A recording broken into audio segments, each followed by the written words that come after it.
Hello everyone and welcome to the 2022 Match Play Championships presented by Discmania. Terry Miller, the disc golf guy, here as your host, and our first two gentlemen squaring off here in the press conference, two of the nicest guys in all of disc golf. Of course, Chandler Fry and Simon LIZOTTE. Well, right away, are you guys contesting? Are you not two of the nicest guys in disc golf? I'm definitely nicer than Simon, but 100% agree. Yeah, I'm like top 5. Simon's top 10 probably. Well, it's funny that you bring up some insights in terms of where you guys rank one against another, because when we did some of the stats, thanks to our friends over at Statmando, we see that when you two have squared off, you've been 28-5-1 in favor of Simon. I don't know if I had to clarify that. Okay. What do you guys make of that record? That's pretty bad. Very nice of you to let me win every time. Yeah, 2 of those did come in the last 2 tournaments. I think the last 2 tournaments I went missed cut, last place cash, and I think Simon went win-win. So it's not looking too great. However, 2 of the times where you did best him was earlier this year. Simon maybe not quite dialed in when we look back to an event like Waco or Champions Cup. So what do you think about the trends and where they're going right now with the 2 of you in your head-to-head matchups? I mean, on a course like this, literally anything can happen. It's a lot shorter than most of the courses we've been playing recently. And, I mean, Chanimal is famous for throwing 300 feet and then nailing all the putts. So it's kind of what I do. I'm worried. That's all I can say. That makes me happy to hear that. But I think with Simon's recent play, it's kind of terrifying. 2 Elite Series wins in a row. That's pretty unbelievable in this time and age. So, but as Simon said, like, it's really anyone's game. There's not many Simon lines, like people would say, out there that you can take. I'm just looking to throw down the middle and make that putt.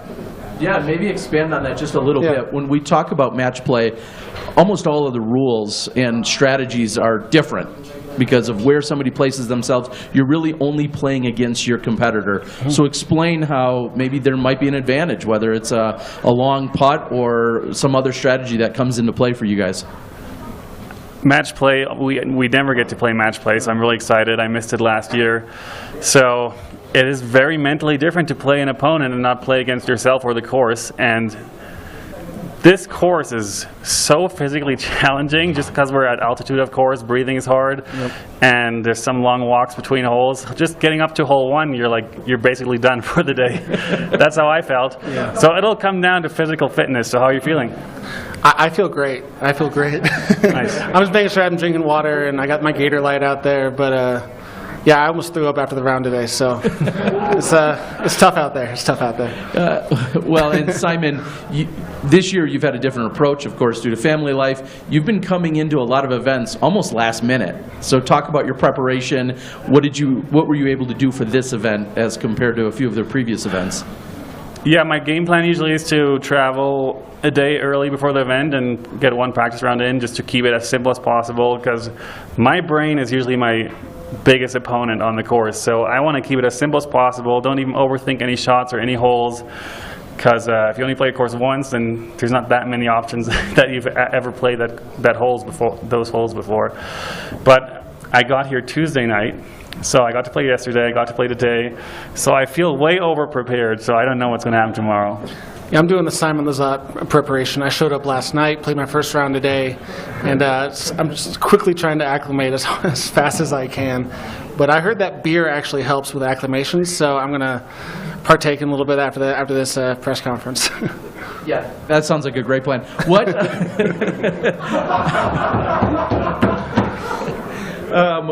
Explain, just for everyone, of course, elevation, but explain what that means when you've been out there in terms of how the discs react and how they fly. Yeah, everything's just a lot more stable. My surges, which are usually my flippier fairway drivers, are actually flying like meat hooks right now, just like extremes and Excaliburs.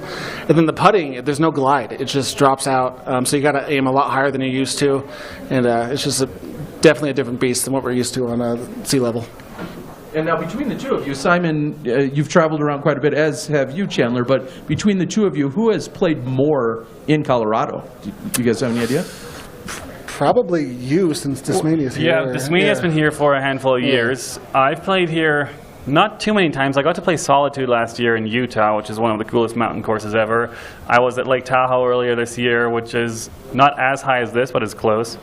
So this event, you're going to see a lot of putts missed low by an inch and a lot of confused faces afterwards because we're so dialed in at sea level. But it's going to be just a fun challenge. I'm just excited for this course because it's really it's almost a birdie or die course. It's going to be fun to watch.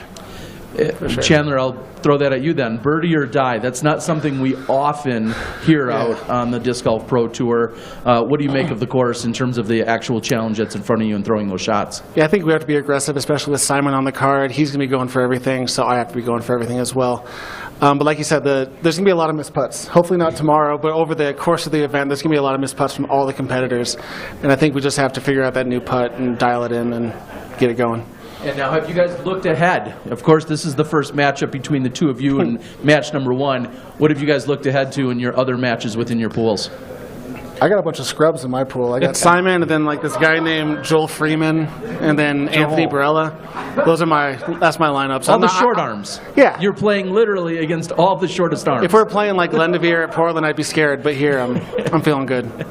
Yeah, my entire pool changed yesterday, I think, when I think Calvin dropped yesterday or 2 days ago, so that changed everything. So I was getting prepared to face Gannon and Germ and Ezra, and now I'm facing these guys, which... Yeah, much more of a challenge. I don't know what to do. I'm puzzled. Yeah.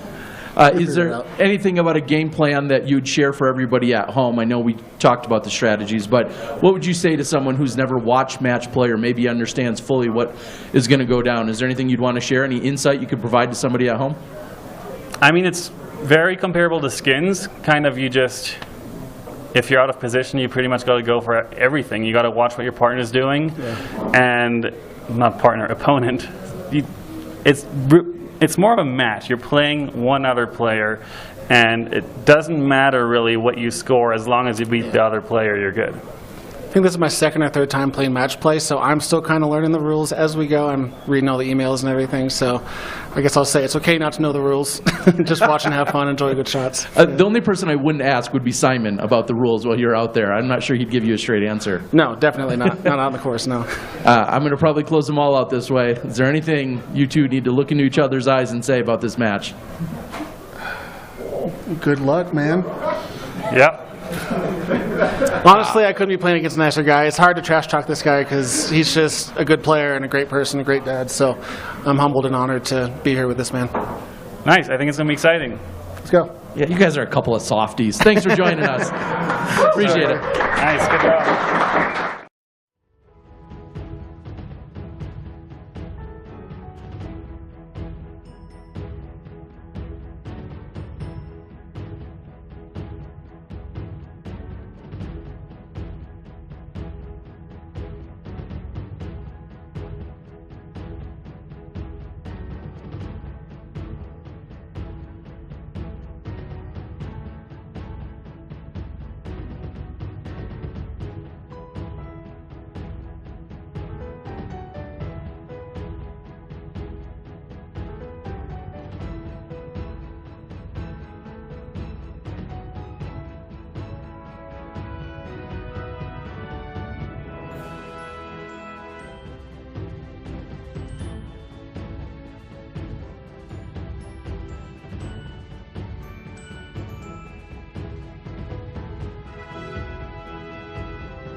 All right. Welcome back, everyone. Joining us now is Ezra Aderhold and Kyle Klein. Taking a look at the very brief history that you two have had in squaring off against one another, we find that, Kyle, you have the advantage. You're 25, 14, and 4 against Ezra. Now, this only goes back to the 2020 DDO. So what can you guys tell us about each other's game? Kyle, you go first. What can you tell us about Ezra's game? I know he throws really far. He step putts really well. Don't know much else. So. Okay. Yeah, I don't pay a whole lot of attention to other people's games. I know you're pretty well-rounded, so I don't know, nothing too flashy, just kind of consistent. Fair to say that you don't feel like one of you has an advantage over the other? Because how far do you throw, Ezra? I mean, like 600 probably. Depends on the wind, depends on the elevation, depends on, you know, downhill, uphill, stuff like that. So 600 would be a good rip. Kyle, you throw at least 600 downhill, right? No, how far do you throw? This is our press conference, Terry. The whole 18. This is our conference, not yours. But, yeah, I mean, downhill, I can get 600, 650, but, I mean, out here, you don't really need to throw far, so. Now, Yeah. Kyle, we're going to lean into some of your experience. Obviously, you're both relatively new to the tours. However, if we look at the experience, you've won twice in Colorado, including here in the last month or two. Yeah. So what can you take from those experiences playing in these types of conditions? I mean, those are both in Wellington, which is about 4,500 feet in elevation, which is a lot less than here, so it's a little different, I've noticed, but at least from what I can tell, everything's more stable and there's not as much glide. Like, my putts are all coming up short because they don't glide as much as like sea level, so it's one thing I'd have to adjust. Now, Ezra, physicality was just talked about by the group in front of us, or just a few moments ago, talking with Simon. What advantage will you have out here? You're one of the guys that I feel like maybe after 2 or 3 rounds out here, you might still go over to Planet Fitness. But talk about the physicality and your overall fitness and what that might provide for you out here. I don't really do cardio, so probably not a whole lot. I mean, honestly, it's kind of hot out there, a lot of elevation. If I can close the round out in like 7 or 8 holes, that'd be ideal. Just kind of get it over with. Trying to keep things short and simple. Exactly. Kyle, talk about match play and what it means to you. How much experience do you have with it? I don't have much. I mean, last year was my first time playing match play, but I feel like it's not too hard to kind of get in the groove of and understand. It's just kind of like the strokes don't matter. If the other person's parked and you're 500 feet away, just try to make it. Might as well. Doesn't matter how many strokes it takes. Just try to beat or tie the other person. And Ezra, same question for you. Have you taken any advice from anyone in terms of match play? Have you done any other practicing in other rounds with anyone else, or do you just feel like you already have it down? Yeah, nothing like that. I mean, did the match play tournament last year and have that experience, and then did the match play round at the All-Stars and did pretty well at that. So that's kind of the only experience. Yeah, that's kind of the only experience we have. But like Kyle said, it's pretty straightforward. You try to bogey every hole, kind of like in a normal round, and then if you're out of position, you try to make it anyway. And now normally we think about distance and what kind of an advantage it would bring for most of our courses, but we're hearing that's not necessarily the case at this course. Are you clubbing down on anything, or is it just still a matter of dialing in the stabilities? Mostly the stabilities, yeah. No, those are a few holes where distance will help, especially if it gets windy. Some of the headwind holes might be an advantage, but yeah, the most difficult thing is just kind of figuring out how the discs fly with the stabilities for me. Yeah, same thing for me, but one thing I noticed is like a lot of, it's going to come down to like the ground play out here. A lot of holes you have to land 60 feet short and skip up to the basket, and sometimes you might not get that skip, so it comes down, part of it comes down to luck as well. As we said, this is the first matchup between the two of you. Did you look ahead to anyone else in the pool, and who else you guys are going to be playing? Yeah, we got Albert and Gannon, so, I mean, they can play good and they can play bad, so we'll see how it goes. They both won tournaments this year. We haven't, so. That's true, yeah. Not the best. Well, that was stroke play, though. They didn't play match play. So okay, yeah. We'll see. Kyle, what would it mean playing for Discmania, being in Discmania's home turf and in home state, who's established here just a few years ago? Any additional pressures, or does it make any difference to you whatsoever that you're in Discmania's backyard? Yeah, I mean, it'd be great to like represent them, like bring it down and like try to win. And you know, I've won the 2 A-tiers that are 10 minutes from the warehouse up in Wellington, so I've represented there, and I want to do my best here. All right. Well, I'm going to ask what I do of every group. Anything you guys want to say as you look at each other? Square off for round number 1? Good luck, man. Yeah, good luck to you. That should be fun. Yeah, All right. Thank you guys so much. Best of luck to you. thank you. All right.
And welcome back, everyone. Joining us now is Owen Scoggins and Rebecca Cox. And just before we came on air, there was a big hand contest. What are you guys doing?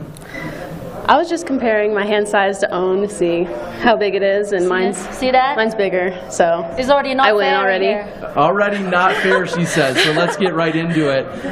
Who's got the advantage out here on this course playing in this first matchup? Say probably me. I have the distance advantage over Owen, and I also just won a tournament in Colorado a few weeks ago, so I'm kind of already used to the elevation. But the no thing, she didn't know. I already ordered remote control from another state to use in this course. Anything my disc almost hit the tree, my remote gonna be, my disc gonna be, excuse me. Watch out. I have some stuff tomorrow. See, apparently that's what it's going to take to beat me. Yeah. Wow, all right. Yeah. So, funny enough, though, the stats say otherwise. In terms of the longevity, when you two have gone head-to-head, Owen, you have the advantage, 17-3-1. So, more often than not, you found a way to beat Rebecca. However, things have been very close these last couple of weekends. So, maybe give us a little recency as to what's been going on these last few weekends where you've just been 1 or 2 places apart. Here's the thing. Every time before we play a tournament, I said, Rebecca, today you need to be loose. I'll pay you a beer. You know what I'm saying? I was like, you better be loose to me because otherwise I'll not pay you a beer. Here's the thing. No. Rebecca, she's so nice. She's so nice. And every time when she see me go to the bad spot, she was, I feel bad for Owen. I'm just going to hit the tree also. That's why how it's happened. You know? Otherwise, if she like not nice person, she'll be like beat me like even sleeping. So, you know what I'm saying? So it sounds like you've been awfully kind and generous to Owen here for these last couple of weekends here, Rebecca. Let's dig a little bit. You also just celebrated her birthday recently. Yeah. Happy birthday. Some of that momentum maybe carrying in, and you've been playing really well. How does that stack up against Owen, who is in an age-protected division, or could play in an age-protected division? Do you feel like youthfulness maybe is on your side? Yeah, you know, I'd say so. I'm not quite into my prime years yet, and you know, Owen at least has Masters to fall back on. You know, things don't work out, so. You better be scared.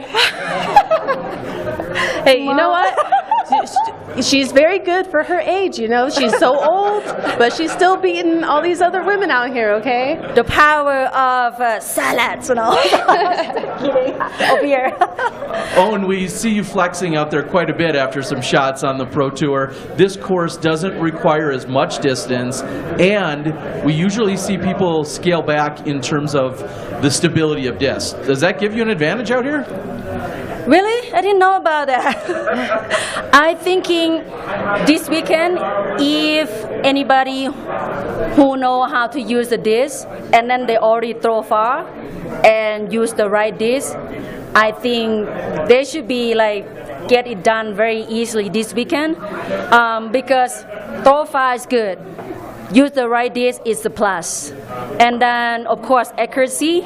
You need everything. Like, but for me, even I hit the line, but I still like 100 feet away. But you never know. I mean, I'll give it a try. But we all have fun anyway, so. And speaking of having fun, a little birdie told me that the two of you were out here practicing together. Yeah. You're not supposed to do that, are you? I mean, you're squaring up in match number 1. Or really, was that just doing a little recon? Were you seeing what each player was doing and what the capabilities were? Well, you go first. Well, I mean, you know, I would consider Owen a friend, so you got to keep your friends close and your enemies closer. You know, I got to keep an eye on her tactics over here. I mean, yesterday she pulled next to me. I look at her, I'm like, oh yeah, Rebecca, you want to play with each other? I want to see your line. So I have some, you know, some plans for the next day. I'm like, God, I need to play. And also, like, you know, we play with each other. We're good friends. Almost like 2 or 3 weeks in a row, we played in the top 2, top 3, top 4, you know. So play with your friends. Know her game before. Hello. It's a win-win for me. We'll see. And you may or may not have to buy her a beer later. Yeah. I mean, we'll see. I mean, I have extra though. Let me know. Owen, you've been playing incredibly well this year in terms of finishing. You've had 5 finishes in the top 10 at Elite Series and big events, which is very impressive. What has it been about this year and committing to the tour full time that's allowed you to play so well? I practice hard. So this is my 2-year full tour. Normally, I'm just like not playing much. I working, and then when I have time, I practice. But now I commit.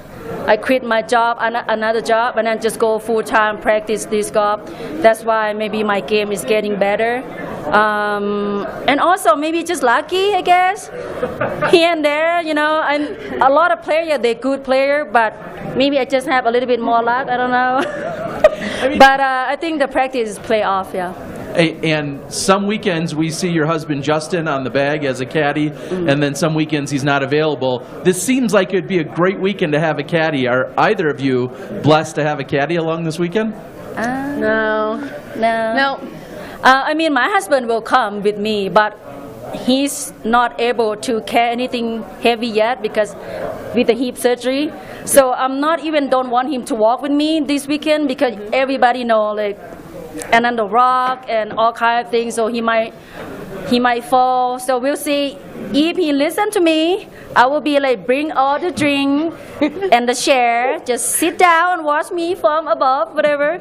But he's the one he loved to see me no matter what. Like even so dangerous walking, he'll be like, "Let me go with you, baby. As long if I can see you, I'm happy." You know what I'm saying? It's true love. We love to hear it. Rebecca, I want to ask a little bit about the rest of your pool. I believe we've got Sarah HOKOM and VENESSA Van Dyken in your pool. Are you thinking ahead to any of the other matches? I mean, a little bit, yeah. I mean, Owen's really the only one who's beat me the past couple weekends. So with her being the first off, if I can beat her, I think I'm confident I'll do well with the rest of the pool. Carry a little of that momentum. And Owen, as I just said, a couple other great competitors, Sarah HOKOM and VENESSA. Anything you're thinking about those matchups? Man, I wish I'm not see three of them because they're all good. I mean, God, can't I just play by myself? You know what I'm saying? I mean, even I'm lucky enough, I beat one or two. It's still like a good player waiting for me out there. But I'm not gonna put myself too much serious about it because I want to check it out Colorado this weekend. Even I'm not make it to the top 4 or top 2, I'm fine. I just want to check it out, you know, see something beautiful around here, you know. But if I can make on Sunday, it's a plus. It's a plus. So, yeah. All right. Well, we're looking forward to the matchup between the two of you. Square off. Anything you want to say to each other before we let you go? Good luck. Keep the eye on me. I'll be creeping on you. I'm glad you said that. All right. Owen and Rebecca, thanks for joining. Good luck this weekend. Thank you. Thank you.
And welcome back, everyone. We have Sarah HOKOM along with VENESSA Van Dyken. We just spoke to your pool mates a few moments ago, and glad to have you guys join us here. I'm going to start with you, Sarah. You've played more disc golf on tour than any other FPO competitor here this weekend.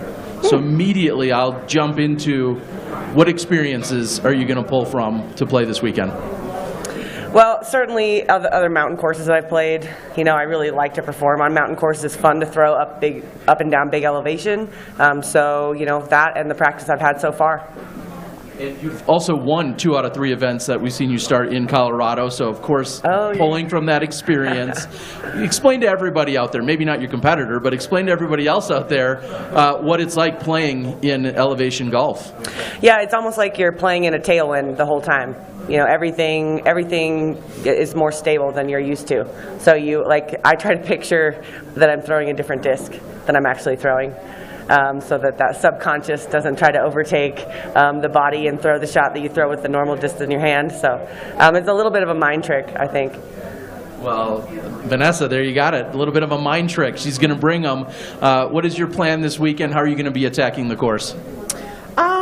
I kept my bag the same for the most part. I just throw my roller disc as my main driver now, pretty much on every hole. We played Worlds in Utah last year. Even though the elevation's a little bit higher here, I feel like I adjusted pretty quickly. I've also played a tournament in Austria before, and I remember feeling like just learning how to throw an elevation, and so I feel like I adjusted pretty quickly. It's not really too difficult. Now, the matchup between the two of you, we see about 62 times we've seen you both at tournaments. Sarah has the advantage, 53, 7, and 2. So 7 times you've been able to best her. What's it going to take to best her in 12 or less holes tomorrow? I think if I just play my own game and execute the shots that I can win. So it's pretty much like a battle with myself, like it is every weekend, pretty much. Sarah, what's your answer? How are you going to get past VENESSA here in this first round? Yeah, I was trying to think. I just don't think that I've really lost to her that very many times, so I don't know. I mean, the stats prove it. Statmando backs that up. So I guess the question is, can you just lean into that? Do what you normally do. Is there a comfort level there? Yeah, I'm definitely just going to play my game out here. I mean, maybe I'll try to throw something in fancy if she's got me. Okay. You know, or vice versa. You might see some cool stuff. But, I mean, it's going to come down to whose putter's working and who's managing the nose angle. Yeah, speaking of putting, your approach to putting is very different between the two of you, almost completely opposite. You have a very stiff spin putt, and you have a more lofty putt by you, Sarah. Have you noticed anything when you're out there doing your practice putting here so far? It's different. Is it harder?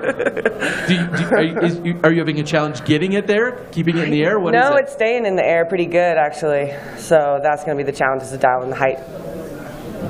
VENESSA, spin putt with a lot of authority usually. I feel like that might come to your advantage this weekend? Yeah, I feel like I didn't really notice too much of a difference with the putting, other than I have a shorter comebacker.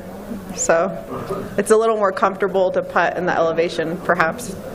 All right, let's quickly talk about the pool mates that you're going to have. They were just up here a few moments ago. I don't know if you heard anything from them, but Owen and Rebecca also in your pool. Give us your thoughts on some of the future matches you guys are going to have. Well, I played around with Rebecca this morning, and I threw a bunch of bad shots, so she's going to be really overconfident. So I think I got that one in the bag. I honestly didn't really think of it very much, so I feel a little empty-minded at the moment. But, I mean, just like I said earlier, just kind of do the best that I can do, and we'll see what happens. What is it like coming to an event like this? We're here in the middle of June, and of course we've been playing standard stroke play, all these really big events, including a major. Now you come to an event like this, which just has a different feeling to it. What are you taking, what are you learning, or what are you putting out there as a vibe, VENESSA? I feel like the weirdest part is I'm always, it's just a different mindset when you're playing match play, because if she's inside the circle and if I hit something and I'm like 90 or 100 or even 200 feet short, you have to run it. So I feel like that's just a really weird thing to adjust to, because usually I'm just trying to park it. So it's, yeah, I think that part is going to be weird. I have to remind myself that I'm playing match play and to run things. So. Yeah, I agree. It's like switching back and forth between like a regular player mindset and almost like a commentator mindset, because you almost want to predict whether you think they're going to make that putt, you know? Like, you don't want to run something crazy and then they miss the putt and then you have a huge comebacker, you know? Like, so it's like going to get a read off of how people are playing in that moment, how they're managing the different elevation changes, what their putt looks like, you know, how they're walking up the fairway. Some of that could come into play when you're making decisions. So, but then you got to go back to my game, you know, focus on what I'm doing, like within the same hole. And Sarah, you actually lead to a great point when it comes to commentary and how you're drawing a comparison to that. You've also done more commentary than most of our FPO players have. So, fair to say you know other players' games even better, a little more intimately, or no? Yeah, I mean, I think so. I mean, I think I can maybe it's possible that I'd be able to pick out ticks that other people didn't notice because I've watched them play more rounds. Maybe. We'll see. Vanessa, anything about the area or Colorado in general that you're most looking forward to, maybe off the course? Yeah, I'm staying at this lodge that's on the river, and it's beautiful. I was the river is probably about 45 degrees, but I was thinking it would be like a nice ice bath after the round. So just don't get swept away. Yeah, yeah, it's flowing fast. All right. Well, I need the two of you. You both have world titles to your name, right? 2012, 2014. Square off. Tell us say something to one another here before you guys match up tomorrow. Oh, gosh. Good luck. Thank you. You too. I'm such a bad You guys are trash talker. softies. All right. Thanks for joining us, and best of luck tomorrow. Thank you. Good luck. Thank you. Sorry. I feel like a bad trash talker.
And welcome back, everyone. We have Emily Beach along with Jennifer Allen. A little bit of housekeeping. I was just going to say.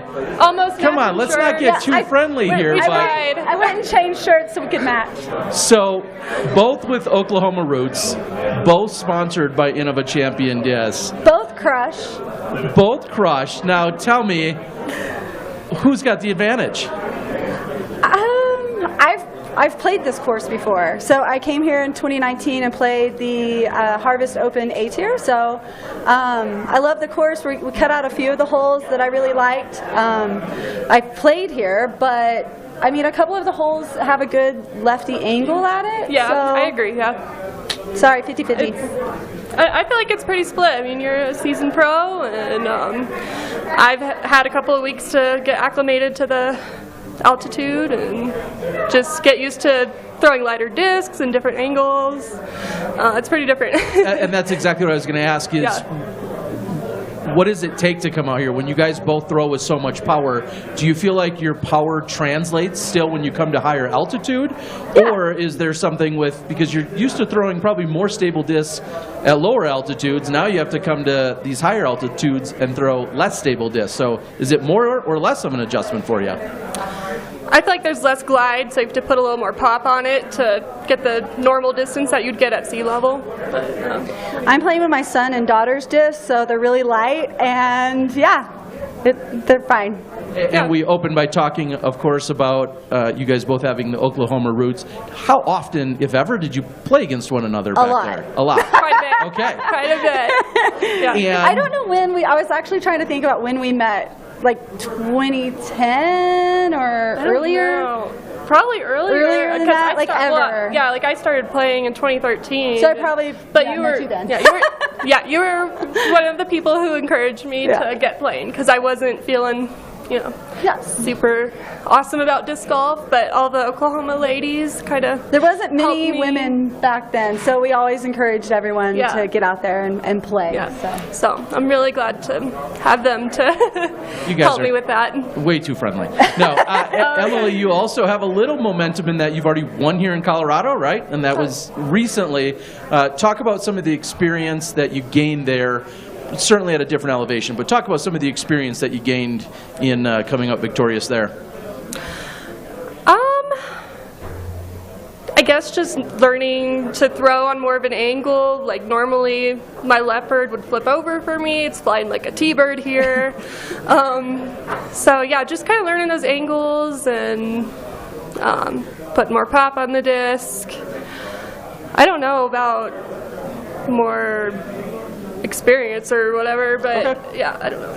I mean, that's confidence She's got in the saying confidence. you're a natural, Yes. and you already have a leg up on Jen, right? No, okay. Jen, I want to ask about as last weekend wrapped up. We saw Beaver State fling. I believe I saw a post from you saying that you were dealing with injury, something with your back. Give everyone an update. How are you feeling? What's going on? I'm moving a little better. I will still be wearing a brace. I tried to treat myself and get some work done on my birthday. Portland opened on that Sunday, and my back did not respond well to that treatment. So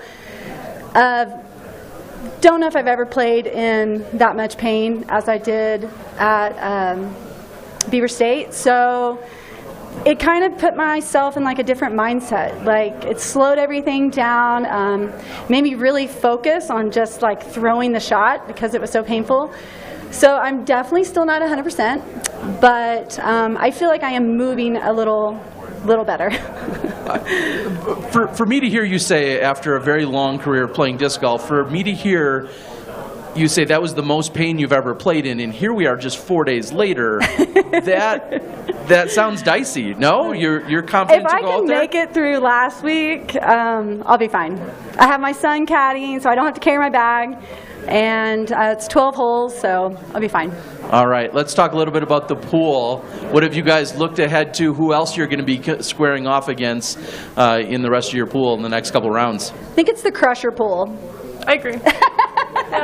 Absolutely. Yeah. So not necessarily any advantage when it comes to distance. What about strategies against your card mates?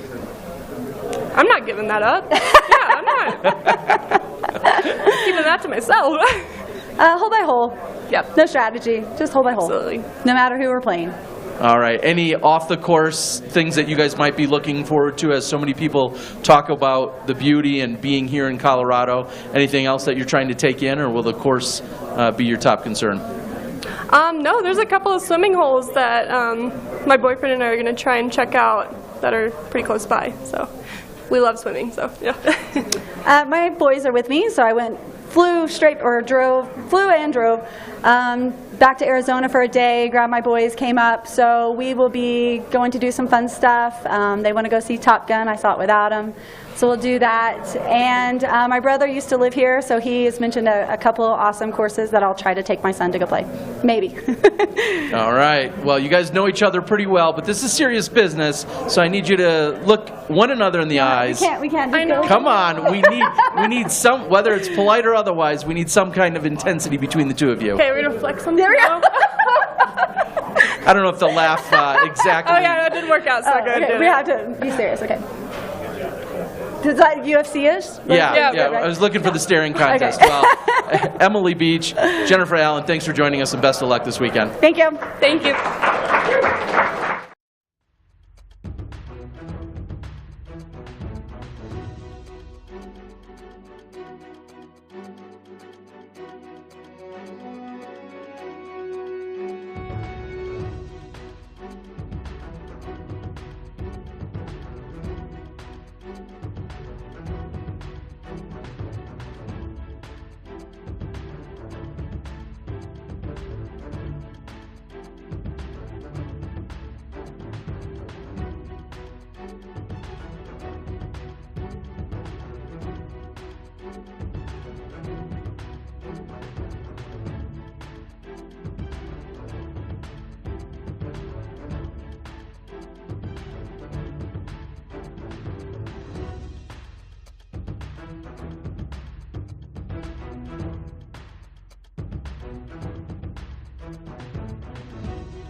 Welcome back, everyone. We have Aaron Gossage along with Luke Humphries joining us here.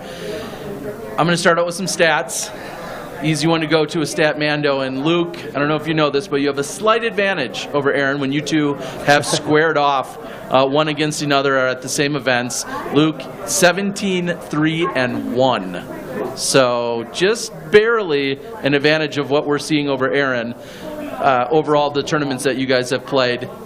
How do you feel about that? You look shocked. I have 17 wins to his 3? No, 17-13-1. 17-13-1, Yeah. okay. I may have misspoke, or that's confidence, but yeah, 17-13-1. When you two are at the same tournament, you've bested him 4 additional times. I wouldn't have thought that was the case. Aaron's a fantastic player. He smashes it forehand, backhand. Well, I don't know. To have that record against him, I'll take that.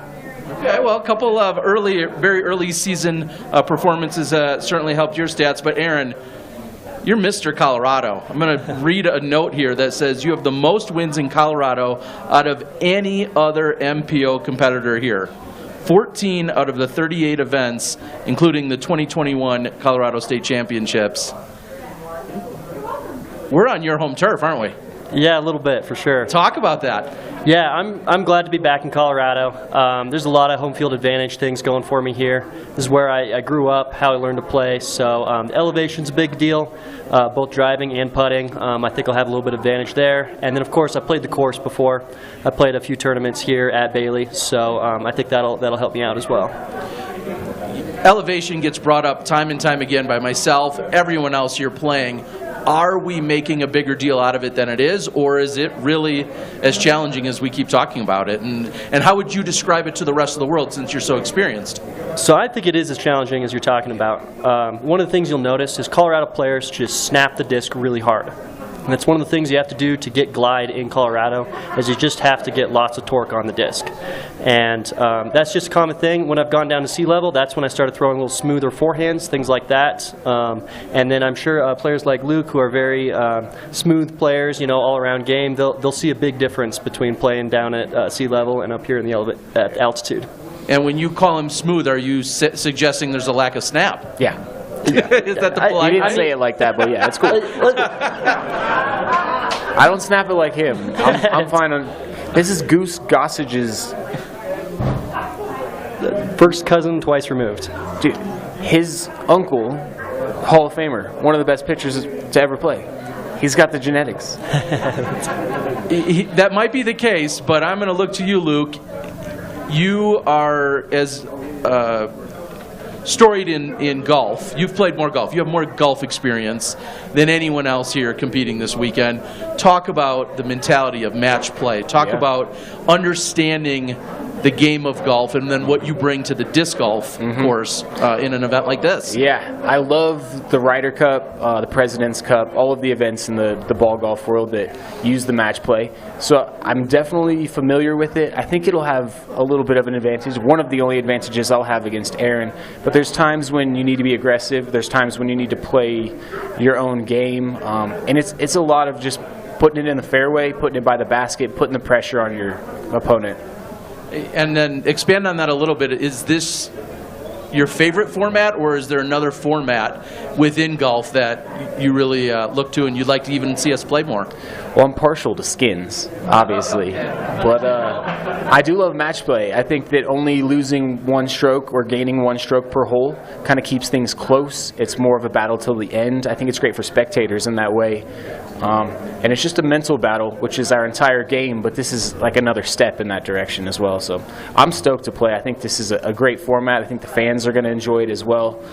And yeah, I'm just going to try and take this local guy down. And we'll lean into that being local again. You said you've played here before, probably more experience than any other player out here this weekend. How would you describe the course? What would you say to someone that is gearing up to take it all in this weekend? Yeah, I would say it's a really good dose of mountain golf. You'll see that there's lots of elevation change, lots of trees. It's Colorado, so it's going to be a lot drier than a lot of people are used to. And then, yeah, make sure that you've got your cardio, because it's a big hike up and down the hill like 3-4 times. So overall, I think it's a great experience, and it's a good dose of what we play here in Colorado. I have a question for you. I've played a bunch of Denver golf, played the elevation golf. Pretty decent at that, but this seems like another step. We're at 85, not 52. Like, what's the difference? It seems like it's double. Yeah, that's the best way to put it, is like I live at like 4,600 feet, and it's literally double for me. So it's you got to adapt. You got to go out. You got to do some field work. You got to figure out what's flipping, what's not, and you got to adapt your game a little bit. You got to throw S's instead of straighter shots. It's a different style of playing. Yeah. That's great insight. I don't know you should be telling your competitor all that. But anyway, it's definitely great insight. But also, speaking of adapting, even just this morning in Denver, I think when I started my hike up to this location, it was 86, 87. By the time I got here, 72, 73. So even the temperature, how does the air density and everything else, or the temps, how does that play into your strategy? Well, one thing I mentioned to Joe earlier today was going to like Oregon, Portland. You're wet like the whole time, but you're not cold. And in Colorado, it's that kind of thing that when the weather rolls in, when it starts raining, you better have some gear on. You better be ready for it, because it can get really cold. It can be windy. All kinds of stuff can happen. And it seems like we're gonna have a little bit of weather this weekend. It's gonna be windy by the looks of it. Yeah. All right, and then one of my last questions for you, Luke, is we saw you start out super hot at the beginning of the year. You haven't maintained quite that pace. True. Would you agree? Okay. Well said. You haven't maintained that pace. Has anything changed? Not necessarily, no. I mean, I found myself at the top of the leaderboard kind of by surprise early on in those events. I had put in some time though in the off season, like I had talked about, so it wasn't that surprising. But I don't feel like anything's changed. I just got to remember that it's my game I'm playing, and I think being elevated to like the points leader and stuff, it gave me a little pressure that I didn't need, and I put myself in some situations that I shouldn't have. Yeah. All right, well, the situation you're in now is going up against this guy, Aaron. Anything you guys could do to square off and say to one another before we let you go? Dude, I'm throwing my roller discs from Milo on flex lines here. You're going down. Yeah, I don't have much to say, man. It should be a fun round. I always enjoy playing with Luke, so it should be a good time. Yeah, get ready to watch one of the most athletic people on tour. All right, well, we're looking forward to the matchup. Thanks for joining us, guys, and best of luck to you. Thank you.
Are you going to be named? Don't be named.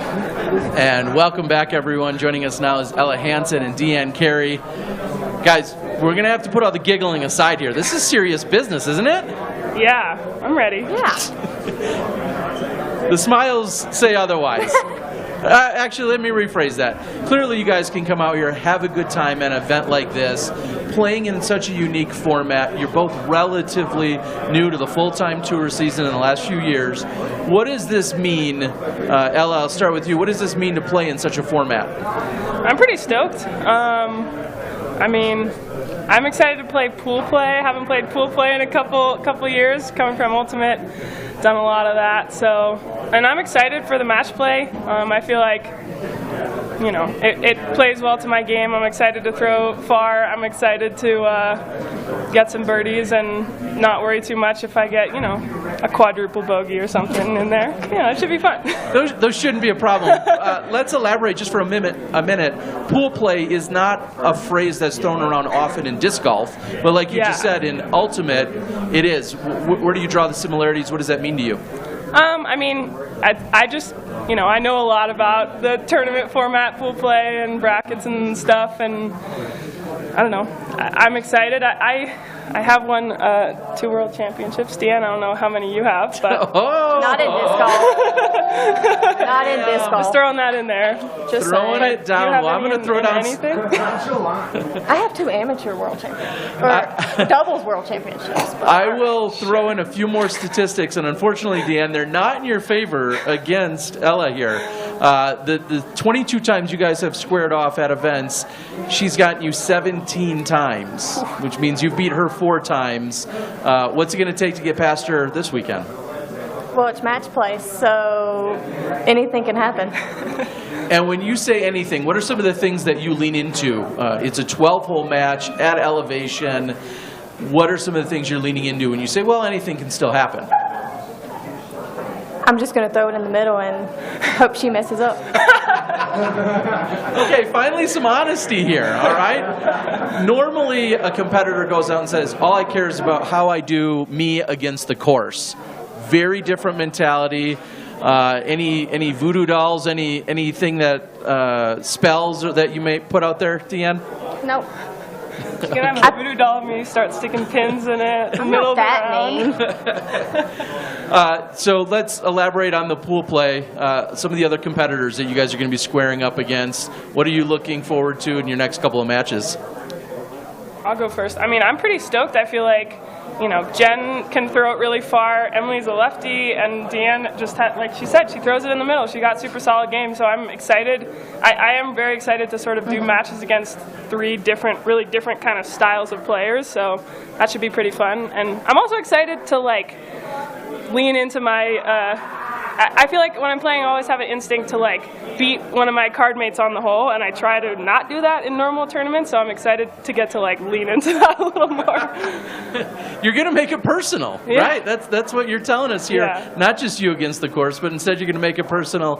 DeAnn, do you feel like when you step onto the tee, you come out to the round tomorrow, where's your advantage? Like specifically, if you thought, hey, I've got this advantage over what Ella's going to do, or here's where I'm going to pick up my stroke or take the advantage, what is that? I feel like the longer throwers sometimes can be a bit of loose cannons. And I'm just saying. And so I know exactly how far I can throw. I'm not going to try to overdo that. I know what disc I can put on what angle, and it's going to go here. It's going to land in the middle. I'm playing placement golf, and they're just trying to bomb it as far as they can. And squirrely things can happen. Okay, I like that mentality.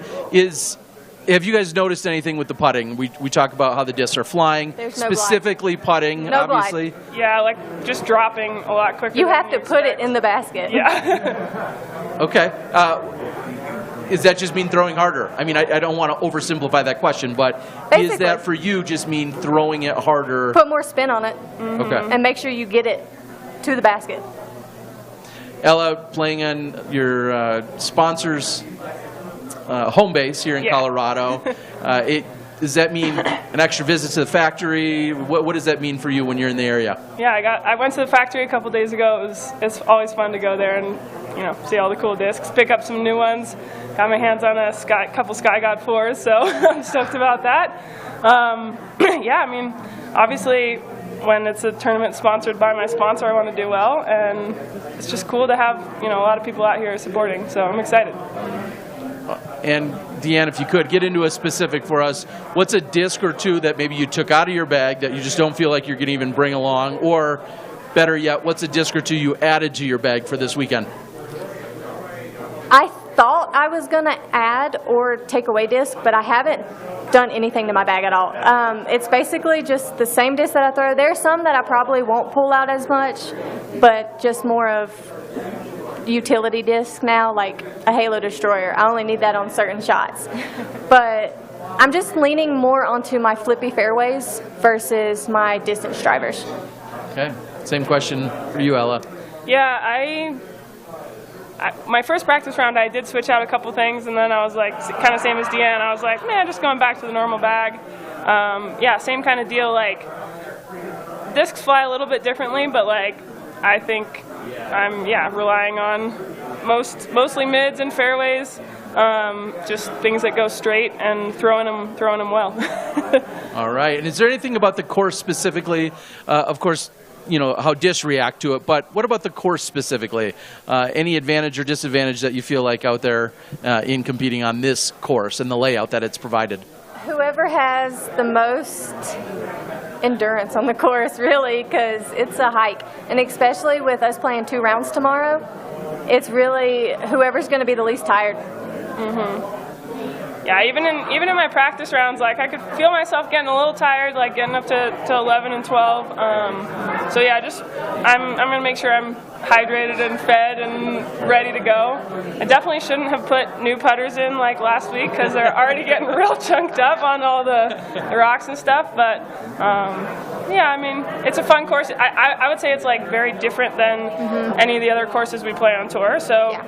It's a fun challenge. I feel like there's a lot more variables that go into it, both with the elevation, the way the discs fly, and also throwing up and down the hills, and the wind potentially, and weather. So it should be fun. I'm excited. Well, I'm just a media guy this week, but a pro tip that I might be able to offer up is to save on that endurance. You could finish things in just 7 holes. Yeah. It's going to be the goal.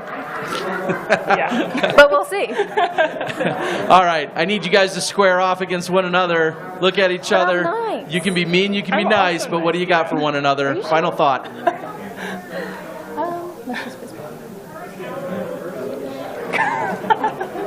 the most awkward. Beautiful and eloquent. Best of luck to you both this weekend. Thank you, Terry. See, we're nice but mean at the same time. We can't be mean.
Welcome back, everyone. Joel Freeman along with Anthony Barela. How you guys doing today? Pretty good. How are you, Terry? I'm good. I don't know if I'm as good as either of you, but I'm doing pretty good. In doing a little research for this, I find, thanks to Statmando largely, you two are the most evenly matched up pair we have in the first round. Really? Your record against one another in tournaments, 22, 22, and 1. Tomorrow is the tiebreaker. All right. As you guys have squared off 45 times, we find that you're even at each taking down the other one 22 times. You have one tie, just for the history books. Yeah, any guesses where you guys tied? Nope. B tiers and above. Can you give me what year? The year was 2019. Anthony, you were like 12. I have no idea. Is it Worlds? No, you two tied at the Rumble. The Rumble. Oh my God! I would not have gotten place that. over in the Quad Cities. Yep, at the Rumble. Awesome. All right, so I guess the question is, what's it going to take down the tiebreaker here tomorrow morning for you two? Anthony, what do you need to do to get past this guy? I need to throw the frisbee well and make my putts. Okay, that's a pretty profound. Yeah. That's a good answer. Let's talk about experience here. Obviously, Joel, with the Colorado background and upbringing, how much have you played in Colorado, and how much have you adapted? I think I've played here once when I was like 12, but I grew up going up to Flagstaff, which is about the same elevation, playing tournaments there. So I don't think it'll be too hard to adjust. So this is no big deal. Snow bowl, whatever. You're used to this. Yep. All right, you've got it locked in. Joel? What you got? I see that you've also won 13 of your events out of 48 that you've entered in Colorado. Very similar to GOSSAGE. What do you make of your experience here in Colorado, and how much of is it an advantage? If I could spit that out. Oh man, I mean, Colorado's where it all started for me, obviously. Colorado seems to bring up a lot of really good players over and over again. We just keep seeing it, which is really cool. So it's cool to be part of that wave. Yeah, I mean, this is where I learned to become a pro. You know, got my first C-tier win, got my first win over Joe Revere. That was an accomplishment. Got my first Colorado State Championship in 2017. So yeah, a lot of love, a lot of home field love that I'm feeling out here. So yeah, I'm digging it. It's gonna be fun. And speaking of home field, how much play have you had on this specific course, and does that give you any additional insight that you could share with the world? Sure. I mean, I've probably played 20 rounds out here, maybe a few more, 20 to 30. I played a couple tournaments out here, but yeah, it's Colorado golf, it's mountain golf, real dusty, real dry, and make sure you get those putts over the rim and keep your discs turning over. AB, let's talk about your schedule, and we've seen you at school. Now, how much are we going to see you on the tour, and at what events from here for the next couple months? Pretty much everything? I'm going to play every single tournament I can, because I switched all my schooling over to online, so I'm definitely just going to do a full tour this year. So it's exciting. And is that a recent change? Yeah. Okay, so we're going to see you out at pretty much everything. Everything. Well, dive into that a little bit. Tour life just too great to miss out on? Or yeah, I have a blast playing on tour, seeing all my friends every weekend, and then I just love traveling the country. It's the most fun thing I do. All right, well, that's going to be exciting and provide more challenge for everyone else out there. Joe, let's jump back in the last weekend. Of course, everyone has seen the ace. Walk us through that for a moment. Yeah, I mean, I felt like I had the right disc for the shot, and it kind of at that 400-foot range, you have to put it out wide to miss that late tree. And so I felt like with that disc, as long as I threw it hard and hit my line, it wasn't likely to go past the island. And so I think I was able to just commit to the shot, felt good out of the hand. And then I was asking for it to slow down. You can hear me in the video, slow down, and it sure slowed down. Slowed down and stopped real quick. It's perfect. Well, there was a target right there to, catch it on the way in, like a receiver. Worked out really well. Anthony, talk to us a little bit about match play. How does your mentality change? What are some of the things that you'll focus on? And does that even matter to you? I've been playing match play since I was like 12. There was a tournament at Morley Field. I forgot what it's called. And Southwest Team Invitational? Yeah, I would play that every year from like 12 to 16. I've always loved match play. I've done pretty well. I'm a pretty aggressive player, so I can birdie really tough holes, and then I can take big numbers, but that doesn't matter here. So that's exciting. Speak to having that short-term memory. It's maybe some people are trying to still understand match play in that you could take an 8 on one hole, and if your competitor takes a 4, you lose just 1 point, and everything resets on the next hole. Do you feel like that plays to your advantage? I feel like it does, definitely, because I can play as aggressive as I want, and if I make a mistake, it's only going to cost me 1. Where do you have an advantage over Joel as you're looking at him right here? How are you going to get past him? I can probably throw it 150 feet further than him, so I don't know. I haven't really seen the course at all, so I'm just going to go out there and wing it. That's awesome. Youthful confidence here. Joel, have you looked at the rest of the pool that you guys are going to be playing in? Chandler and Simon. How does that feel? Good. I mean, we're going to have a lot of fun. We got a great group of guys, so I'm looking forward to it. Anthony, first, after well, I know you're hoping to beat Joel. What do you think about Chandler and Simon? I love playing with Chandler and Simon. I played 2 rounds last week with Chandler. I think I beat him, and then Simon beat me at OTV in Portland, so yeah. He beat everybody. Yeah, he beat everyone. Yeah, he seems to be trending in the right direction. He's playing pretty well. We'll see. Yeah, we've got like kind of the, how do I say, pseudo number 4 seed or whatever in our pool. Like Simon, you know, he just earned 200 points at the last 2 events. So he's a little bit of a, I don't know what the term is for that, sandbagger or something like that. He should be on a different card. You're trying to call him a poser or some kind of faker that he maybe didn't really earn himself there. No? He's a baller. We'll go with that. Baller. We'll go with that. All right. You're going to keep it nice and friendly. Anthony, anything you want to tell the world about this weekend and what it would mean for you if you were to take this down? It would mean a lot because my family's here, so that would be cool. And then I'm just going to try my hardest, throw great shots. So. And with your family being here, does that mean you possibly have a caddy or 2? Yeah, I have a few of them. That should also be an advantage, probably. We'll see. Are you saying there's a possibility that close family members may detract from your game? No. No. No one detracts from my game. I'll be fine. Okay, you'll be just fine. Joel, anything you want to say?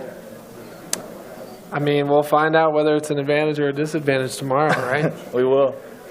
All right, everyone. That's Joel Freeman along with Anthony BARELA. Thanks for joining us, and best of luck to you guys this weekend. Thank you, Terry. Thank you, everybody, for watching.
Welcome back, everyone. Joining us now, we have Maria Oliva along with Natalie Ryan. How you guys doing today? Doing great. Doing good. All right, all right. We have game faces ready to go? You know it. Awesome. All right, so in comparing the two of you against one another this year, in 7 events that you were both at, we see Natalie, you have the upper hand. 5 times you've bested Maria. However, we've found you both in the top 10 2 or 3 times at a bunch of events. So how do you feel, Natalie, like your season's been going so far? I wish it was going better if I could just stop getting hurt. Might be a little better as of late, but yeah, if I can keep myself healthy, I'll be good. Okay, so speaking of injury, I think back to the first event of the year. We saw you at Las Vegas. I was there. I watched you throw a few shots, and at more than once, you just fell right to the ground in pain. Similar injuries, something nagging? Where are you at with injuries? What can you expand on? I keep twisting my ankle. It's a very, very common issue for me. I have Ehlers-Danlos syndrome, so all of my tendons are a little stretchy, so it's really easy for me to twist stuff like that. I'm going to be just wearing an ankle brace, basically. So. Well, going to expand on that one more is, how does a course like this affect your footing and just the overall terrain and walking? How does that affect you? Is it extra pressure? It does affect me quite a lot. I'm probably going to be throwing a ton of standstills from the fairway. Hopefully that doesn't hurt me too much in the long run. Okay, well, Maria, let's talk about a standstill. I think back to an event or two ago, we saw you throw one in. Portland Open, I believe a standstill from a couple hundred feet away. How do you feel like your game is going so far this year? I think everyone would tell you they want to do better than they are, but I'm happy with my season. I'm taking things easy, and I'm taking everything just one tournament at a time, so I'm excited for this weekend. I'm just happy to be here. Yeah, as we've seen you more on tour, traveling around, what has it been about the tour life that you've most embraced and that you've most accepted as you've been traveling around the country? The friends I've made. Tour life gets kind of hard and lonely, and the Van family has been super supportive, and I'm just grateful for all my friends out here. It has been an incredible community, and we see event after event, so many people are caravanning and then ultimately find a similar place to share, and it seems like the pooling of resources has even become more of a thing, and everyone has that camaraderie. Natalie, what has it been like for you as you've taken disc golf to the next level for yourself and traveling and playing more? What has that been like for you recently? It's been stressful because I've been having some troubles with my van. So we're needing some repairs at the moment. So we're kind of scrambling a little bit at the moment, but it's been good for the most part of the year. Is there any near-term additional challenges in terms of trying to get to your next event or what the plan is? Are you thinking about, I guess what I'm really asking is, does that mean a vehicle change? Does that mean something drastic? We're not sure yet. We're going to see what we can do, basically, and if push comes to shove, then yeah, we'll probably end up needing something else in the short term. All right, well, let's get into some specifics about match play. Maria, I'll start with you. How much match play have you participated in? 0. Okay, that's kind of what I might have guessed. Natalie, same question? A lot. Back in Virginia, there's a match play championship, the team championship that I used to play basically every year. So I'm very familiar with match play. Okay, so in your maybe most competitive yet friendly way, any advice you have for the world and even your first competitor when you're thinking about match play and just the mentality that goes into it? Because it feels very different than stroke play. Yes, it's very different because you're not playing the course. You have to pay attention to your opponent's every shot, every mistake.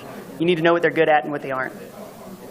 And Maria, so you might not have that experience in that format. How well would you say you know Natalie's game?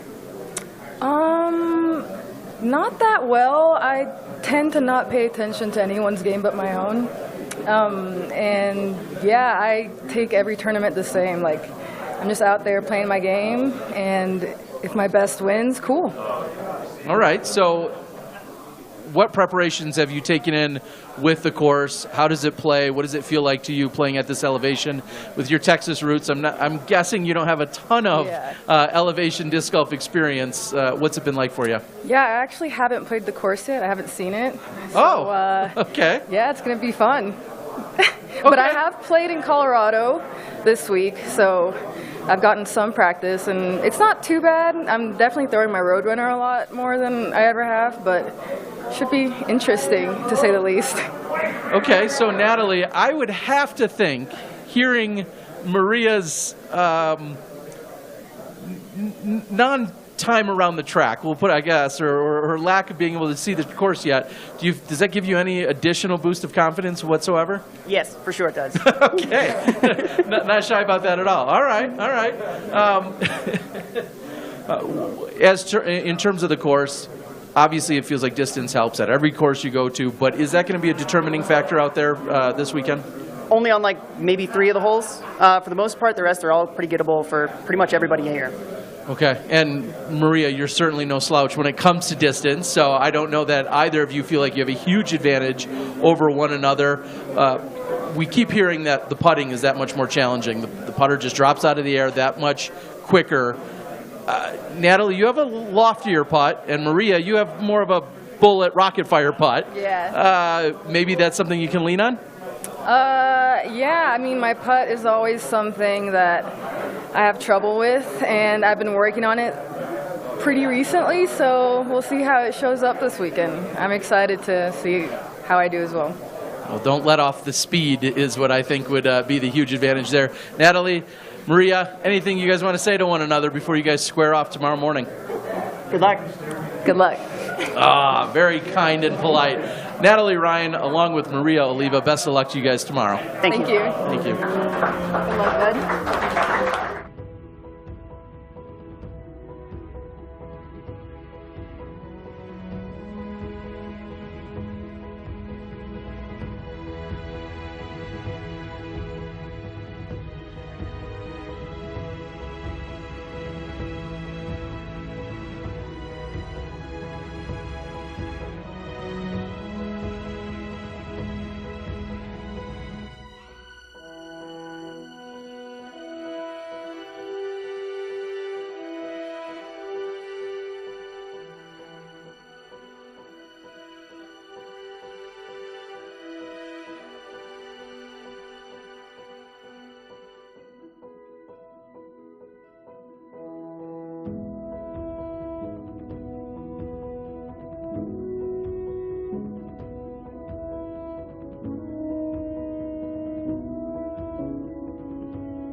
Welcome back, everyone. We are now joined by Missy Gannon along with LYKKE, Lorentzen. Welcome, everyone. How are we doing today? Good. Very good.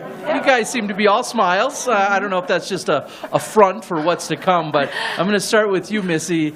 Last year, you brought your A game to the conference, the press conference, and then also out on the course. You finished runner-up to Paige Pierce. Anything different this year? No, I just want everybody to remember that I did come up short. However, I did push the goat to extra holes. So I didn't necessarily lose, but, you know. Semantics at that point. Extra. Who cares about playoffs, right? That doesn't really matter. Yeah, of course, a very competitive battle. What did you learn what specifically could you take away from last year's experience that you're going to bring into this year? Yeah, I mean, actually last year I was like, I'm at a disadvantage. I felt like a lot of the holes were pretty long, and my competitors should have been able to, you know, score on the holes that I didn't think that I could, but it all kind of shook out in my favor in the end. So, you know, I'm just going to play my game and not think about, you know, whether or not I can reach a hole or, you know, where I might feel like I might come up short. So I'm just going to play my game, and hopefully the result is similar. All right, LYKKE, you're the only international competitor that we have in the FPO side. How does it feel? First of all, welcome back. Thank you. Tell us a little bit about the travels and how it feels to be back here playing in the U.S. Well, it always feels great to be back. This is my third time. Yeah. It's something different playing here. It's always great. The courses are great, and like all the people are great. So it's always like a good vibe for me to be back. I'm just now noticing your shirt. Can you tell everyone what your shirt says? It says, "You came to play, I came to slay." Wow! All right, all right. I mean, I feel like it's a little bit of a ripoff of me last year, but it's okay. Yeah. Well, she did show up with deserves something. I'm just saying your shirt. Okay. Don't worry. She decided to be nice this year. She was trying to be nice. Okay. Maybe we'll see. We'll see. So, Missy, let's take a look at some of the things that we've seen you do this year. You got 6 top 10 finishes at Elite Series events. Your best finish is a second at Jonesboro. What has prevented you? What's been your biggest challenge from finding the top spot at an event this year? I don't know. I think that I've always had like one round that's kind of been my downfall. You know, I feel like overall I've been pretty consistent. I think I've only been outside the top 10 like twice this year. So, you know, nowadays that's really hard to come by a top 10. So to be able to do it pretty much every time, you know, I feel pretty confident that a win is very close, and it's just kind of putting all the pieces together and getting every round to be one of those top rounds, and yeah, it'll come. And LYKKE, you haven't been able to find the podium yet. You're coming in as the lowest seed at this event, going up against the highest seed. What are some of the things you're going to need to do in order to beat her along with some of the other women? Well, I think this course is different from the one we like play normally. The holes are shorter. So I feel like it's going to be probably about putting, and that's like a big advantage for me. And my putts are not really affected by elevation because I have like a really strong spin putt. So I think that's going to be a good thing for me. Such an interesting take. You have a very, very firm putt.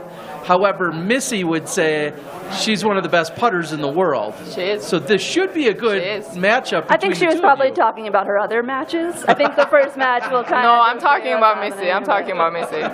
Okay, okay. We'll have to see how that squares off. So neither of you are necessarily worried about the distance that you find out on the course. Is that fair? I'd say so. Yeah.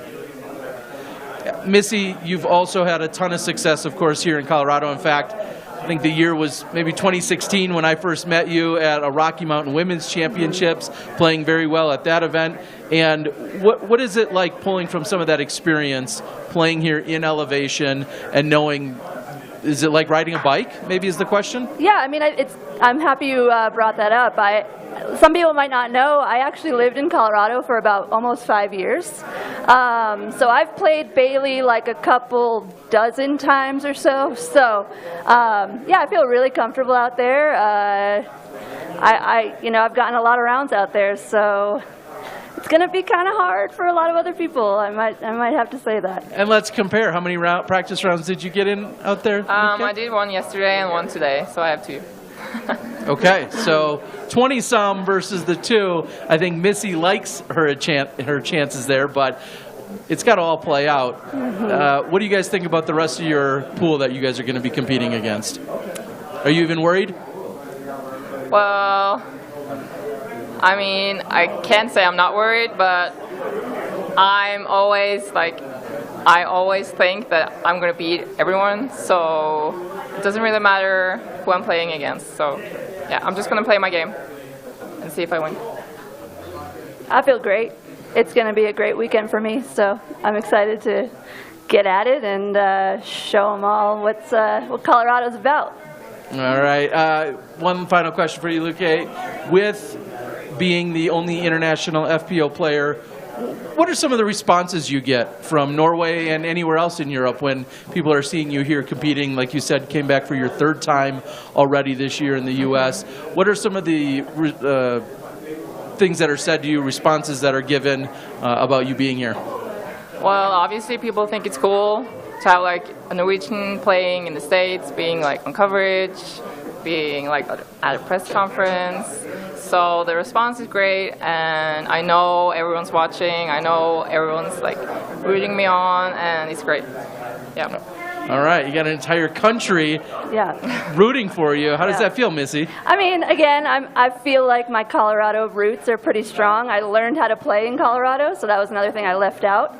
While I am in a New Yorker, I did learn to play here in Colorado, so it's really nice to come back and, you know, feel it all out again. And yeah, I think it's going to be great. And, you know, as an American,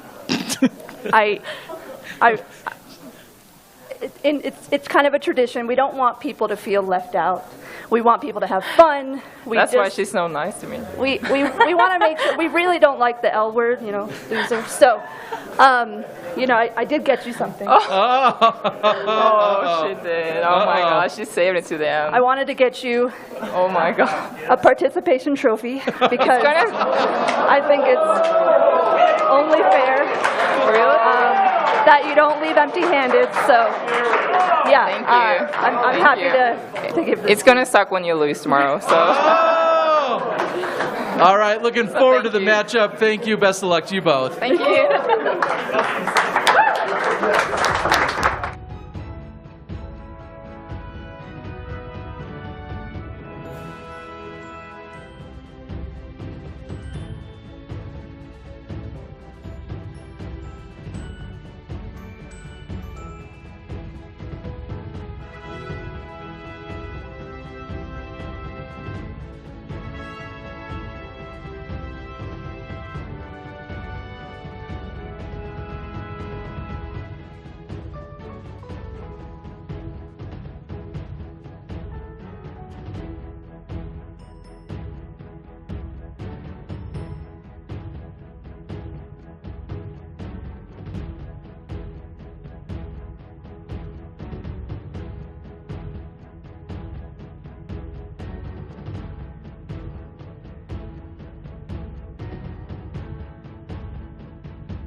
And joining us now, we have James Conrad along with Bradley Williams. And I'm just going to say it right now, those are big shoes to fill. We just came off of one of the more exciting and boisterous duos here. And now I feel like two very quiet and reserved fellas. How are you guys going to follow that up? Probably like you said.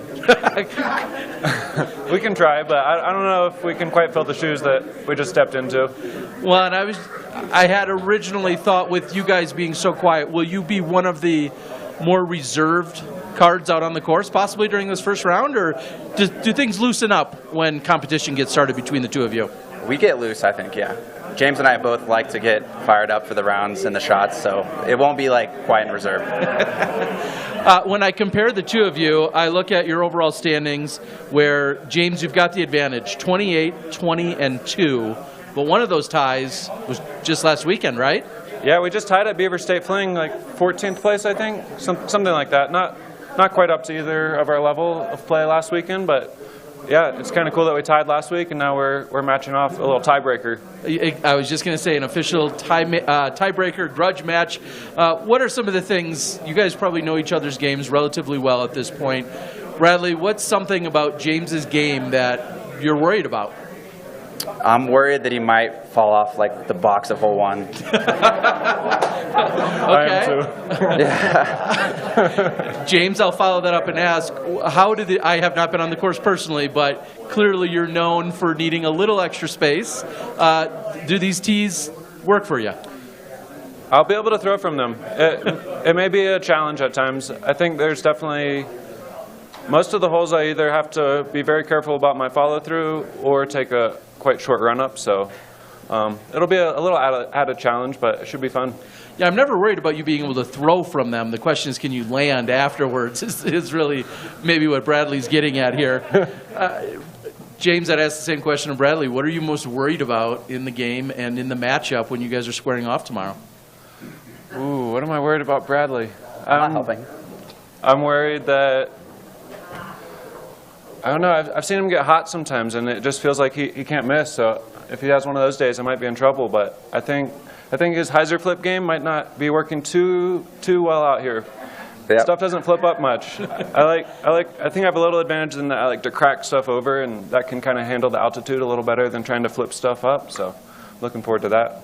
And speaking of advantages, let's dig into last year's experience. You've ended up getting eliminated in the semifinals, but what can you take from playing high-level match play golf against your peers? What are you going to bring into the second iteration of the match play championships? I think that this year might prove kind of similar to last year. I felt like the important part of the round was towards the beginning. We have some good birdie opportunities on like 2, 3, 4, 5, and I think if someone can get an early advantage, it's kind of going to be hard to really come back from that. The middle stretch is pretty hard to score on, so yeah, I think that just have to come out swinging and really bring the heat early and hopefully get an early advantage here on Bradley and walk it home from there. Walk it home. All right, well, I'll speak to the advantage and that momentum maybe that you might be referencing. You guys tied last weekend, but the previous 8 out of 9 times, that was in James's favor. So, Bradley, you're trying to flip the script a little bit. How do you think you could go about that? Is there anything mentally maybe that you could start putting out there? If I get a stroke early on James, I'm just going to remind him that he's down 1. Okay. And how comfortable are you with match play? You've been playing golf for a long time. Is this something that you're also pretty familiar with? If you start off hot, I'm comfortable with it. But I don't know what it would be like to lose strokes. It'd be like not very comfortable. Okay, and we see the matches 12 holes. Obviously, they could be ended as early as 7 of them if you're playing well and you're dominating. What do you think about the course and how it's going to play out? Like you were just mentioning, places to attack and how you can get going early. What do you think about the 12-hole matchup? I think James's account of the course is spot on. The course really needs to be attacked early because the back of the course is kind of random and sketchy and a little bit longer. And those aren't the holes that you want to be figuring out. You want to get birdies right away and put pressure on. Hopefully a mistake happens and you just have momentum. You want to attack early in this match play format. Speak to how much preparation you guys have each had on the course, coming to the area and going out there and actually being on the course. Bradley, you go first. So learning how to pinch the disc nose down with a little turn on it, like James was saying, is super important for this course. So that's something I've been practicing with, learning how to do that as my standard shot instead of a hyzer flip. So that's going to be really useful to get in a groove. Hopefully hole 1 you get a practice. Hopefully hole 1 people get 3s and you get a little practiced turnover and then go into hole 2, 3, 4, and 5 where you're really going to need it. James, your prep out here, how many rounds did you get in and is it as exhausting as everyone says it is? I haven't had a ton of practice on this course. It was a long drive from Portland. We were just playing on Sunday out in Portland, so it didn't give us a lot of time to prepare for this event, but I played this morning out at the course, and I enjoyed it. I used to live in Colorado in high school, so I've definitely played my share of mountain golf. It's been a while since I've been super familiar with it, but it's fun to be back in the mountains and slinging discs. Looking forward to it. Bradley, it sounds like he's claiming yet another advantage over you. Yeah? We'll see. Okay. All right. Have you ever even seen a mountain in Texas? No mountains there. All right, I need the two of you. Look at each other. Square up. One final thought for each other once you square up. Oh, have you had anywhere good to eat around here, like restaurant-wise? I had breakfast right across the street. It was good. Okay. I got some like Belgian waffles. I like that. You got anything for me? I didn't. Okay. He didn't tell you about the food poisoning, though. All right. Best of luck to you guys. We'll see you tomorrow. Thanks, Terry.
I would never had a garbanzo bean on my face.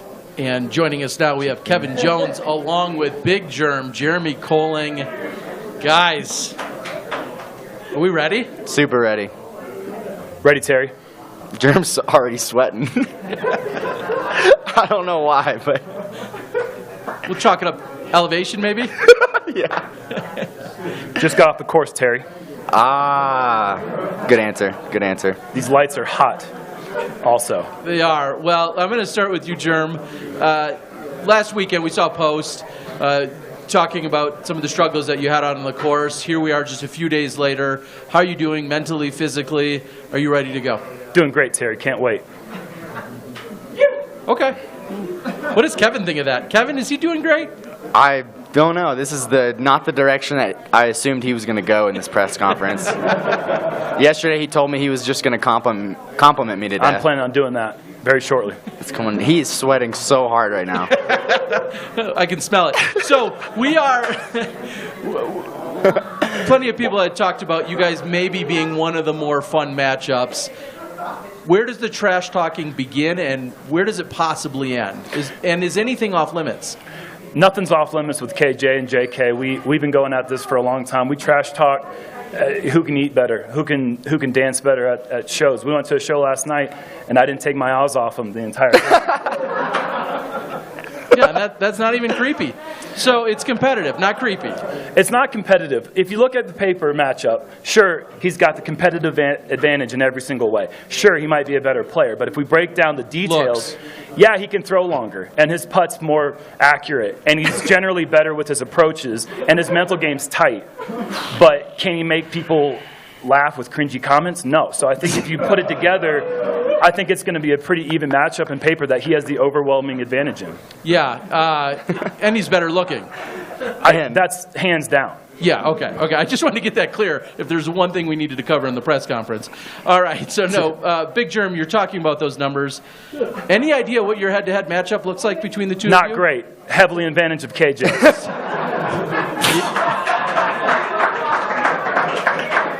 That's right.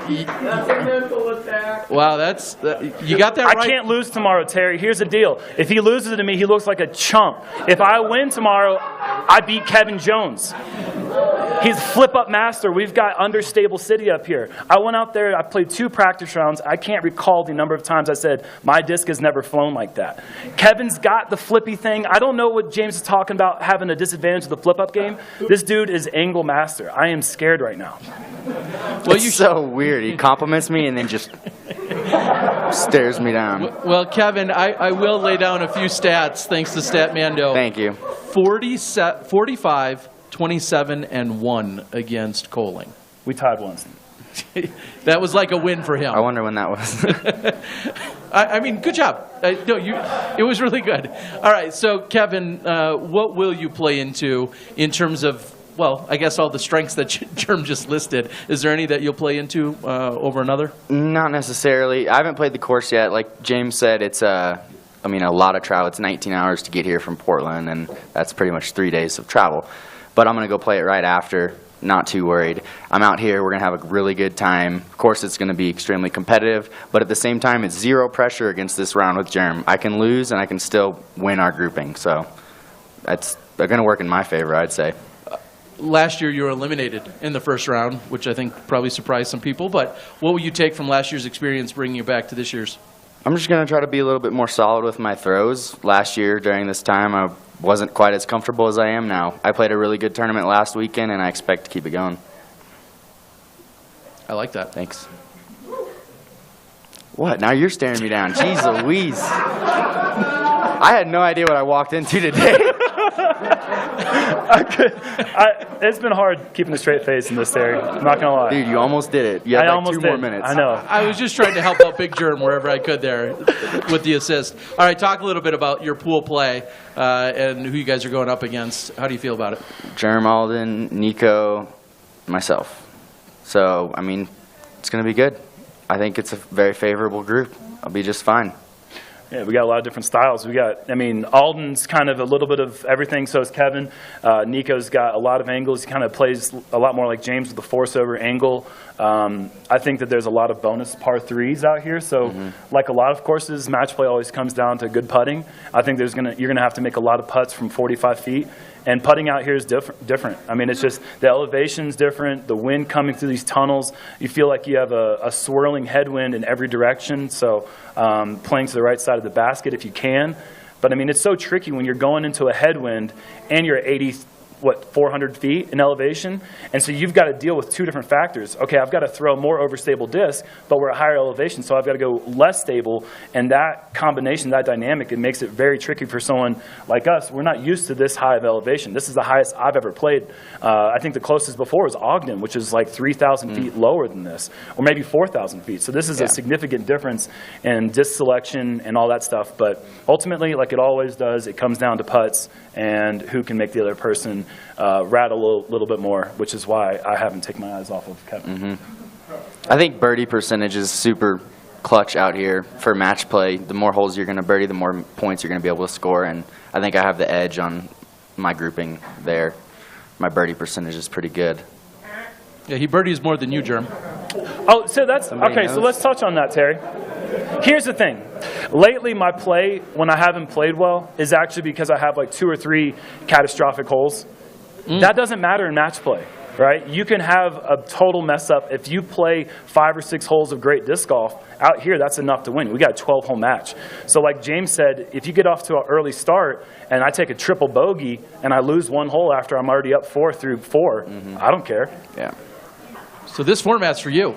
I love match play. It's my favorite event. This is the most fun there is in disc golf, except for... No, this is it. I mean, this is like the ultimate event. Match play is something I feel like we should have a more inclusive event with more players and more, like, I don't know, like maybe make it like a, I don't know. 64 players, 64 tournament bracket players, style. like we used to do with the Players' Cup back in the day. Yeah. That was a really great event in the middle of the season to kind of break up that grind of tour life. You are so focused week after week.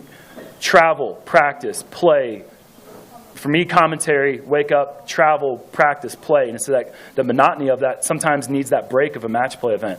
An event where we can go for outrageous shots, entertain the fans, joke and laugh, decide that we're going to play 1 hole left-handed if we want to. You know, like that kind of stuff. You don't get to do that in stroke play. So I think this is fantastic. So one last request then maybe of you is call out all of your fellow peers and competitors. Where's everyone else? Why aren't they here? And tell them they need to get here. Well, Yuli didn't qualify, so I can't really call him out. I'm messing, Yuli. I'm messing, dude. I hope that wing gets fixed up soon, buddy. I don't know what you want me to say, Terry. All right, well, let's hope we see more competitors, more opportunities. We wish you guys both the best of luck. We're looking forward to the matchup tomorrow. Thank you. Go get them. Good luck. Good luck to you. Yes, sir.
Welcome back, everyone. Joining us now, we have Kat Mertsch and Holly Finley. You guys ready? I can tell. I like it. All right. No secret. The two of you are some of the most expressive and maybe most vocal players we have in the FPO field. And you're squaring off. How does that feel? It's going to be a hard day. It's going to be a hard day for Holly. I hate to break it to you, girl, but I'm coming out of there like a bullet. Yeah, there's no doubt about that. But, you know, I've gotten to know Kat over the last couple of months, and I'm familiar with some things in her bag that she leans on in tough times. So let's just say I hope those things don't go missing. Wow, I hear That's sabotage. fair. I like that. Is it fair to say that in match play, all bets are off? Does anything go? I mean, where do you draw the line of competitiveness as opposed to sabotage, or is there anything that's not kosher? This is my first Disc Golf Pro Tour match play event. I've played a few in Wisconsin, some team tournaments, and you know, that's pretty casual, but I mean, I love trash talk, but I wouldn't dare do that on the course on a normal event. So, I mean, I might be mouthing off a little bit. I'm known to mouth off. She mouths off already. Don't let her lie to you. All right? She'll snicker at you, I promise you. So knowing each other's games a little bit, how much does that come into being an advantage? Seeing each other play, know strengths, weaknesses. What's something that maybe, Kat, that you've picked up on about Holly in the last couple of years? I try not to focus on anybody's game, to be honest. I hope that she'll make every shot. I mean, I want to think my competitors will make every shot. Holly? I know Kat throws really far because I've cheered her on in a distance competition. Girl can sling it 420. But this course, that doesn't really matter so much on the majority of the holes. You know, most of the holes are a reasonable distance that I can reach and birdie. So I think it's probably going to come down to the accuracy of the drive and the putting. And, I mean, we'll just see who's going to be banging more putts, I guess. Well, and what's interesting about the matchup between the two of you, 17, 19, and 2 in favor of you, Holly. You've bested Kat just twice more than she's gotten past you. Do you guys feel like you're evenly matched up when it comes to your just overall skill sets, your rating and everything else? Does it feel that way? I would say, yeah.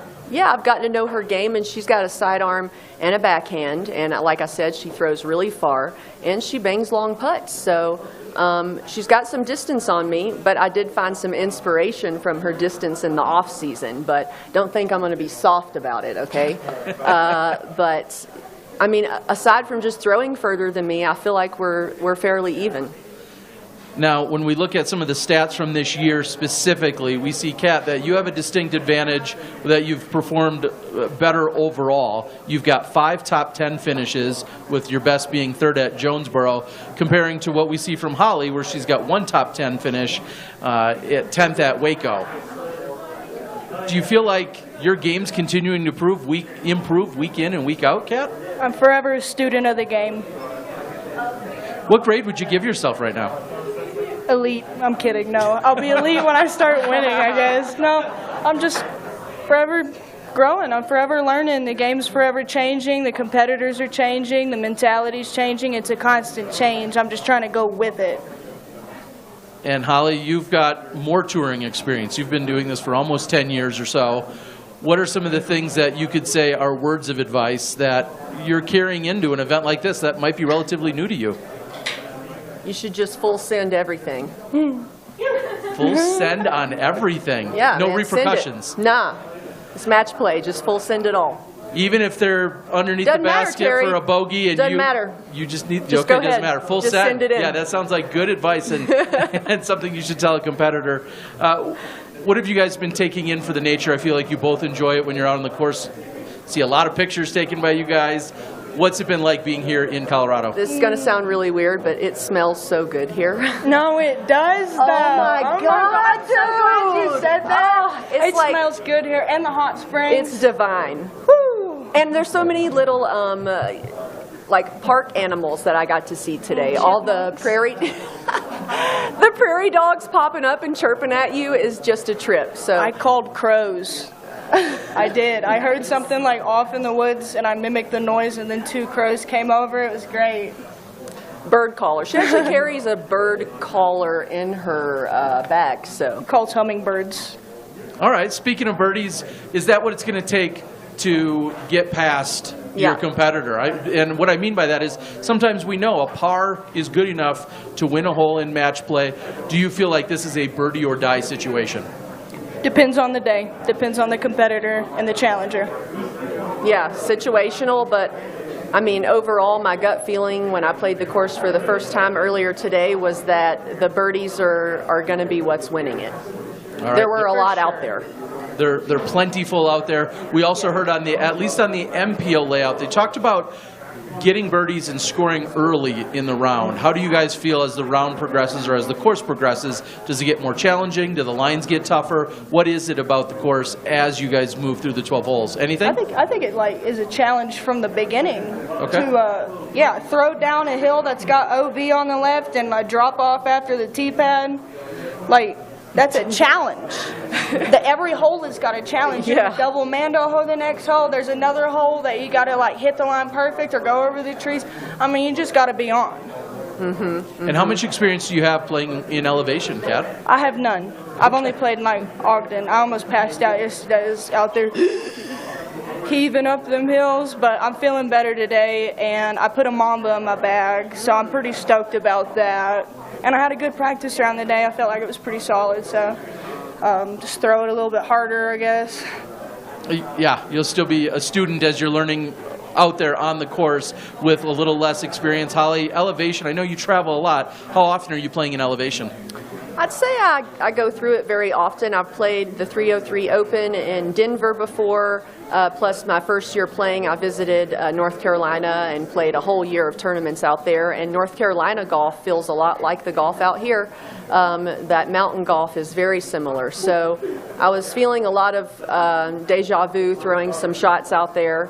So I was feeling good about it. I got a lot of birdies on the first throw, and I was like, well, you know, I don't want to throw another one. Maybe I'll just try this one out. So just to see how the discs fly, you know. And I also brought out an old disc that I recently took out, so that was fun to... Is it that Mako? No, it's a Starlight Boss. I quit using them several months ago, and well, I was like, I'll throw one in just for the heck of it. And I threw it today, and I was like, still money. I love this thing. Sounds like you're pulling all the tricks out, ready to go for this weekend. I need the two of you to square off, look at one another, and one final shot or one final comment to one another before tomorrow. I wish you luck. All right, homie, let's do it. All right, everyone. We've got Kat Mertsch and Holly Finley. Thanks for joining. That was pretty good. That went all right.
All right, welcome back, everyone, and squaring off. I'm not sure what time your tea time is at, guys, but we've got Jeff Spring along with Dan McKercher. Gentlemen, we're here in Colorado, and people won't shut up about how beautiful it is here. Explain, everyone, why we're here and what this event means. You go first, Jeff. Well, I'm just going to kick it to Dan because he's responsible for all the beauty surrounding us in the Colorado mountains. No, Dan, Operations Partnerships Manager for the DGPT, Tournament Director, and when we had an option to bring it to Colorado, Discmania wanted it in Colorado. They have headquarters here, wanted to show off beautiful Colorado golf. We put it in Dan's hands, so. Yeah, Dan, elaborate, welcoming everyone to Colorado. What has that been like for you? Yeah, we're so excited to have all these players here to show them, what beauty we have up here. I think the property at Bailey is one of the coolest properties you have in this entire country, maybe in the world for disc golf. It's got everything you want. The rolling fairways, the woods, the elevation change, tests all the shots of the players, and of course just the beauty of being in the mountains, having that backdrop. So we're so excited to have people here, and I think it's really going to show well on the broadcast. People are going to be excited to watch it. And an event of this nature and size and scale doesn't take place without incredible partnerships and a lot of collaboration and a lot of work. So Dan, who exactly did you have to work with? How easy or difficult was it to bring the Pro Tour stop here? Yeah, fortunately we have a really good partner in Bora. It's Bailey Outdoor Education and Recreation Area. So it's actually on school property. So everything that goes into this course, all the course fees go back to the students of the school district. So we've done a lot in terms of providing scholarships, grants for the school to fund new athletic programs. So we're really giving back to the community, and because we've done so much through the last 5-10 years, they're really open-minded to anything that we want to do. So when we said we're bringing the top level talent here to Colorado, they're like, yeah, go ahead. What can we do to help you guys out? So we have really good partnerships with the local community, with our disc golf club, the Foothill Flyers here, and then also with places like this, Snowpack Tap Room. Mike has been a super great host, you know, helping us out with getting a fly mart here and hosting the players for food and drinks. And so we've got everything ready to go up here, and, you know, full host situation. Well, it's incredible. And to hear the tie-in to schools and students, we just heard Cat Merch talking about being a student of the game, which I feel like is a lifelong endeavor for disc golf. Jeff, one of the questions that I feel is commonly asked is, why aren't we seeing some of our top-rated players here? Some of the ones that have performed very well throughout the year. It feels like, for whatever reason, maybe you know more insight, why aren't some of them competing? What have you been hearing? Calvin, Rick, and Eagle, all injuries, right off the bat. And those are some of the big names that that we hear about. I also know that some players are looking at it as a tough travel get. We always go back and forth between like DDO and California, and then from Portland, like kind of back to Minneapolis, like Des Moines, like Central America. And so those are long traverses, and some people want to take a break, prepare for the next event. I think match play, obviously, we love to see the top names, but this field is stacked. There's every single name you watch has a chance to win any event. And so the compelling nature of each matchup and the pools, I think, will carry the day. We're excited for the field that we have. But yeah, it's a combination, Terry, of some other travel plans, challenges with that. We're going to be thoughtful about that. Also, some people, invite process after OTB, we put the invites out, and then if people take a minute to decide, it trickles down. So there's a myriad of factors, but some of the big names, are dealing with some injuries. I know Calvin's got a hip issue from BSF, and he was hopeful to make it, but I think he wanted to play it on the safe side. So we always encourage players to prioritize what's best for them, because in the long run, when they show up for us event after event after event, that's what's more important. And we trust the players to make the decisions that are best for themselves. Yeah, and just a few moments ago, we heard Big Germ talking about how much fun this event is. And that's clearly never to take away anything from, as you said, the very competitive field we have here. But people are asking, where those other players are.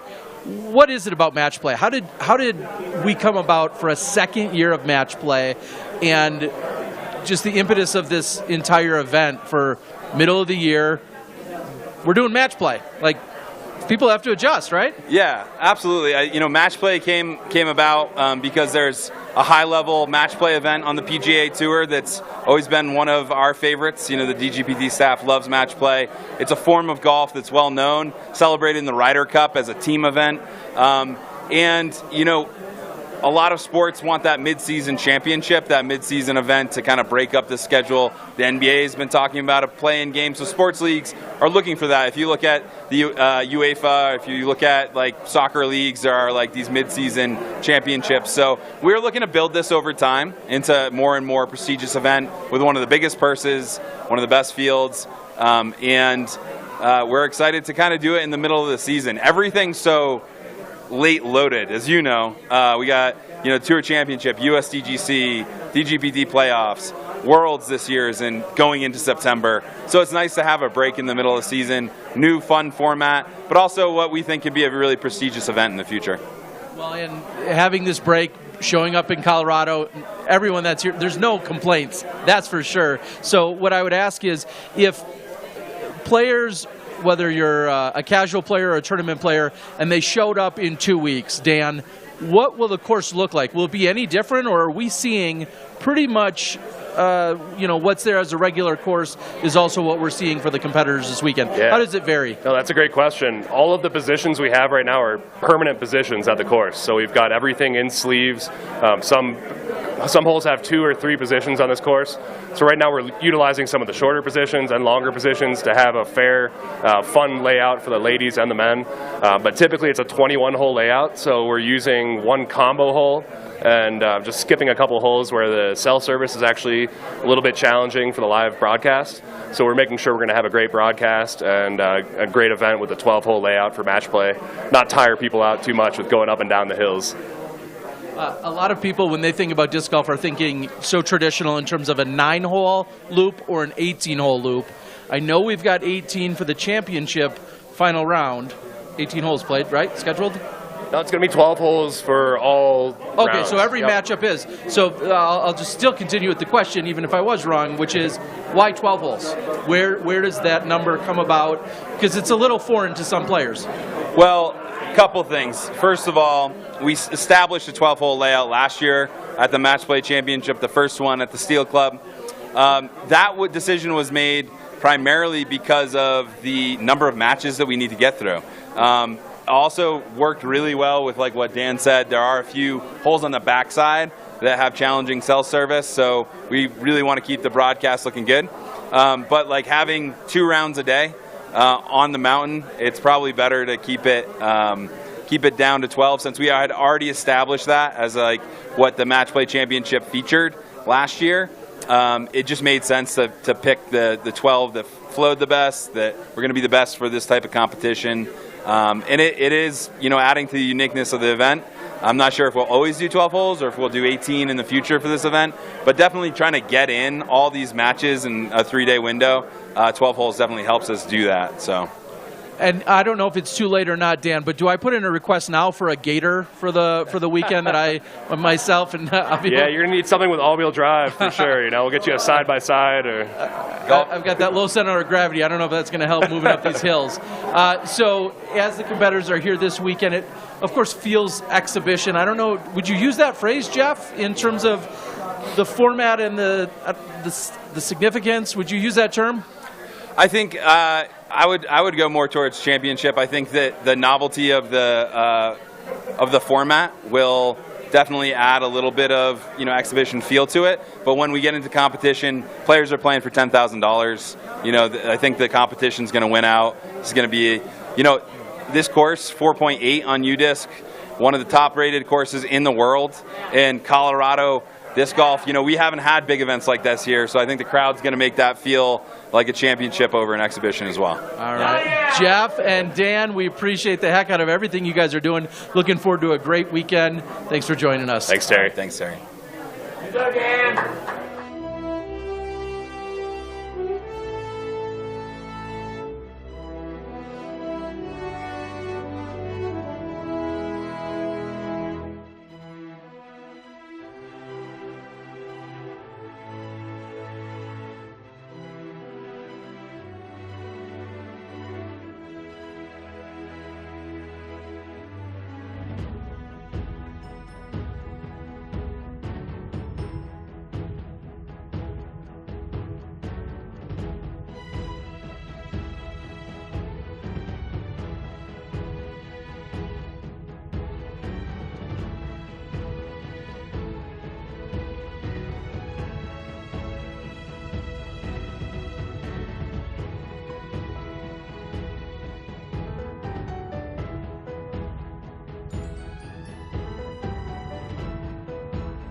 And joining us now, we have HOLYN Hanley along with Lisa Fakis. Welcome.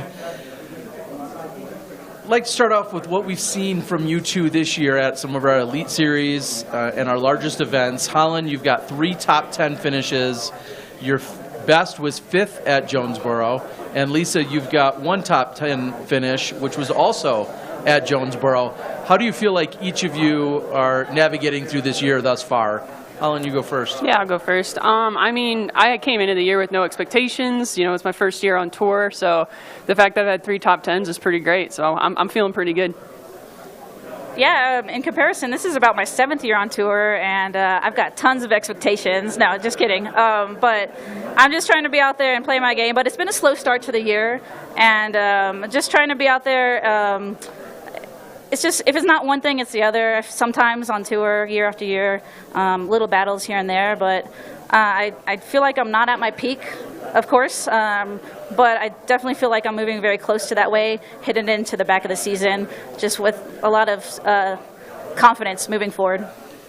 Yeah, I think back to a few months ago, or maybe even as recent as last month, Lisa, you were headed out west to try and defend a title of a Silver Series event, and ultimately it was your car that broke down and you weren't able to go out and play. Right. So I guess my question or my follow-up to you is, do you feel like it's been outside factors such as a car breaking down or a challenge, or do you feel like there's more factors on the course that have been challenging you personally? Yeah, I feel like it's more of the first part of that, the outside factors. This year in particular, it's been other years as well, but this year it's been a number of things. I've actually gone through the car issues as well as physically being a little bit fatigued, not necessarily any injuries, but I was dealing with some fatigue, just general fatigue in the body. I can't even, it's gone away, so I don't even remember what it was.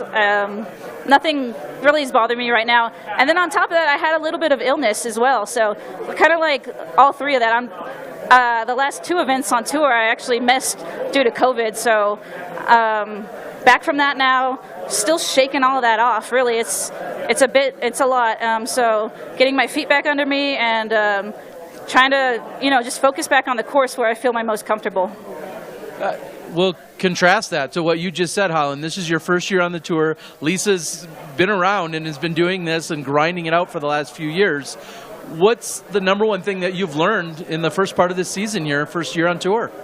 I mean, I guess the biggest thing is kind of to Lisa's point, it's a marathon, not a sprint. So I'm just trying to structure my week so that I can be recovered, not have to deal with too much fatigue or injuries. And so far I've been feeling really, really good. So hopefully that continues. For your game, I feel like you guys play slightly different games in that, Holyn, you're known for big distance. Do you feel like there's any advantage whatsoever out on this particular course? And how many practice rounds have you got in? So I got in 4 practice rounds. And I would say on this course, there are holes that are at the edge of my distance for reachability. So I feel like, my distance is going to be a huge advantage because I think there are just holes out here that some people won't even have a chance to birdie unless they're trying to throw it in. I'm sorry, did you say 4 practice rounds? 4 practice rounds. Wow, that is more than any other person that we've talked to today. Talk about just the physicality of that. Yeah, I mean, I got here Monday night, so I did 2 on Tuesday, 2 practice rounds Wednesday. Probably should have kept it to 3, honestly. At the end of the day, Wednesday, I was feeling pretty gassed. But, yeah, I just know kind of from the off-season and from experience that as long as I take the day off before a tournament, I can go kind of as hard as I need to all the other days. And so, yeah, today's just been all about recovery, drinking a lot of water, eating a lot of carbs. I'll probably try to keep my bag as light as possible, try to keep the fatigue to a minimum. And Lisa, as you said, working through COVID, getting past that, how overall, give us a percentage from 0 to 100%. What percentage do you feel like you're fully recovered and ready to go? About 87. About, okay. Yes, in the high 80s. Yeah, I mean, like not quite 100% as much as I would like to say I am, but I'm not quite too far away either. And it's been a day-to-day thing, but I'm way better than I was last week and way better than the week before. So it's like looking up, and I'm just super happy to be out here and able to compete as well. Like that's huge for me. Yeah, and what does that say about, we just talked to Jeff Spring about this mid-season event, this opportunity for a very large purse, playing in this gorgeous venue and facility. What does that mean to you? As a veteran of the tour, are you still soaking in these moments? Is this new and exciting? Oh, me personally, yes. It's cool being here in Colorado. It's a beautiful state. I haven't been here in years, so it's really fun to be out here playing mountain golf. The elevation is just like a cool challenge to add into your game. I can throw kind of like, sort of like trick shots with lightweight discs, and that's kind of like part of my game that I enjoy doing. And so yeah, it's an extra added bonus that we earn. So for me, yeah, I'm really like proud and happy to be here. And HOLYN, when I first met you, you were in California. You've recently moved over to Texas, neither of which I would consider mountainous in terms of where you were. What has it been like for you to make these adjustments, especially someone who's relatively early in their career? You just picked up a disc a few years ago. How has it been adjusting? I mean, it's basically been how I attack the game for the past 3 years, right? It's every time I'm out on the course, I'm trying to learn something. And so I think having kind of that open mind, that beginner's mindset's really been helpful. Basically, I noticed discs drop out of the air a little sooner and things fly a little more overstable. So I switched in a few more beat-in versions of molds I already love, and I'm just trying to aim high and throw the disc too far. And so far, that's been working pretty well. So, is there any? I don't want to call it bad blood, but is there any rivalry here? Am I sensing any of that? You guys seem pretty chill. I mean, it's hard to trash talk someone who just got over COVID. So, but I will say, me being the new kid and you being the vet, do you feel embarrassed at all if you lose to me? Oh yeah, let's not go there yet. I mean, you got to flip a coin to see who's going to win tomorrow, but I'm probably going to make all my putts and you're probably not, so I'm feeling pretty good about myself. All right, well, you got to reach the hole for the putt to matter. We're playing mountain golf. Just watch out, world. All right, well, the world's looking forward to it. HOLYN Hanley, Lisa Fakis. Hydrate up. We'll see you tomorrow. Best of luck. Thank you. Right, thanks, Thank Terry. you. Yep.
Welcome back, everyone. We've got Nicola Castro along with Alden Harris. Gentlemen, how are we doing today? Doing well. Doing good. Feeling good. Feeling good. All right. So, Nico, when I think about... What you got for me, Terry? I'm going to call it preparation. When I think about preparation for you, I think about determination, dedication. I've seen you win tournaments, I've seen you lose tournaments, and then you go out and play 18 more holes. Absolutely. You throw 300 more shots on a Sunday afternoon. Is that all prepared you for this course and this weekend?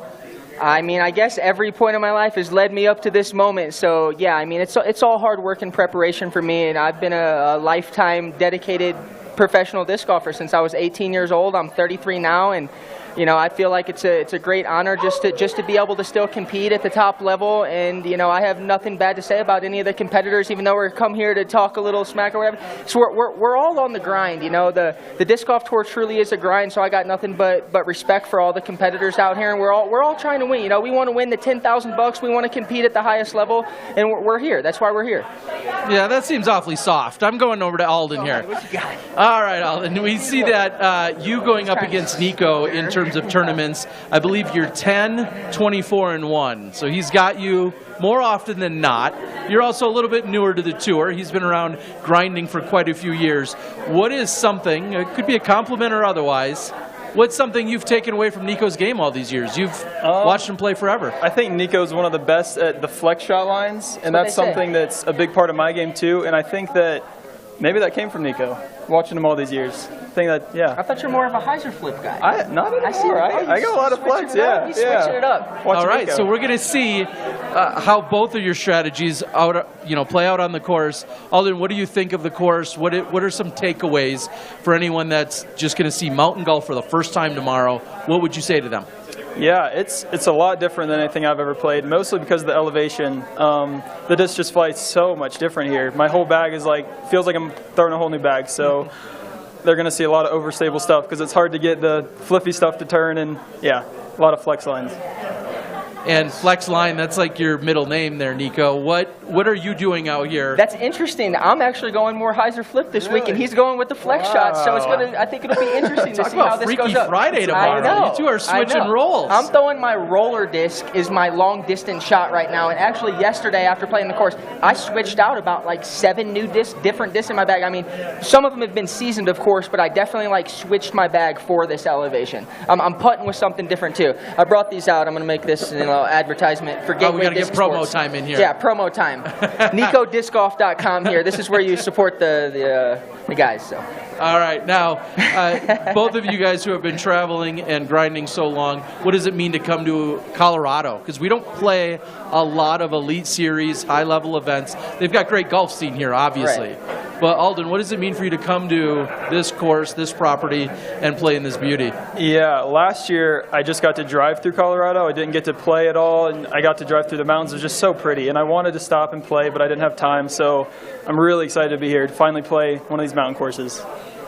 I personally haven't played many tournaments in Colorado, but I have driven through, and like you said, it's just beautiful to be here, just driving around on these mountain roads, and you get the scenic views that you don't find this over in Missouri and the Midwest too much. So it's nice, and the air is different. It feels different to be in Colorado compared to the Midwest or East Coast. It feels good though. Yeah, and to think about your storied career, Nico, you've played more tournaments probably, I think, than any other MPO player here. I think this might be my 473rd, something like that, roughly. PDGA events. Yeah, I mean, you've played more than really anyone else. So to hear you say you haven't played a lot in Colorado, is that just been where the tour's taken you? Yeah, I feel like Colorado hasn't had a lot of Elite Series events, and over the past 10 years in my disc golf career, I'm kind of following the biggest tournaments, trying to make a career out of it. So, I would like to see more big events in Colorado in the future, and I'm sure, all the locals here and everybody in the state would also like to step up and get some big events out here. So hopefully this will be a stepping stone for something big out here in the future, and put something big on the map in the state of Colorado. Hopefully somebody can hit a big legendary shot out here and maybe really get it on the map. You know what I mean? That's what I'm playing for. I'm just trying to hit one big sweet shot. So win or lose, I'm just trying to hit a highlight reel. I'm just trying to make a highlight reel out here, really. Well, you certainly did when we saw a unique format back a few months ago when you had the ace at the beginning part of the year. Yeah, what happened? I haven't done nothing since then. I hit one well, sweet shot. You don't get royalties every day. I hit a bunch of duds since then. Let's talk. Let's rewind just a little bit. Alden, talk about your year. How do you feel like you've been playing in terms of your golf this year? Yeah, this is my second year on tour, so last year was my first. I had okay finishes, nothing like amazing, but this year I've had some good stretches, which is really promising to me. It shows that I can compete up here. So yeah, it's been good. It's been a success. Nico, 1 top 10 so far on the Elite Series events. That's it? That's it. I'm sorry. I need to step it up. Dang. That's what my notes say. Big time. You can argue with Statmando maybe, but I see 1 top 10. What does that say about your year? That says that I need to step it up, clearly. That's not going to do it, and that's not what I play for. I'm here to compete at the highest level, and it feels good to get a top 10, and it's not easy to play it at the top of this level. There's so many good players, and I feel like every time I go to a tournament, there's a new guy I've never heard of that's able to compete with me, compete with Alden, compete with all these guys. So I think that shows how much the sport is growing. When you see new faces that are able to throw elite-style shots, I think it's just going to be a really exciting future for the sport of disc golf, and I'm really stoked that I feel like I'm right in the epicenter of it. Well, you've been here for many years. You've clearly been a staple. It's going to be exciting watching you play. One final time, I need you guys to square off. You got to say something to one another. It can be friendly or not, but you got to say something to one another. Let's double ace.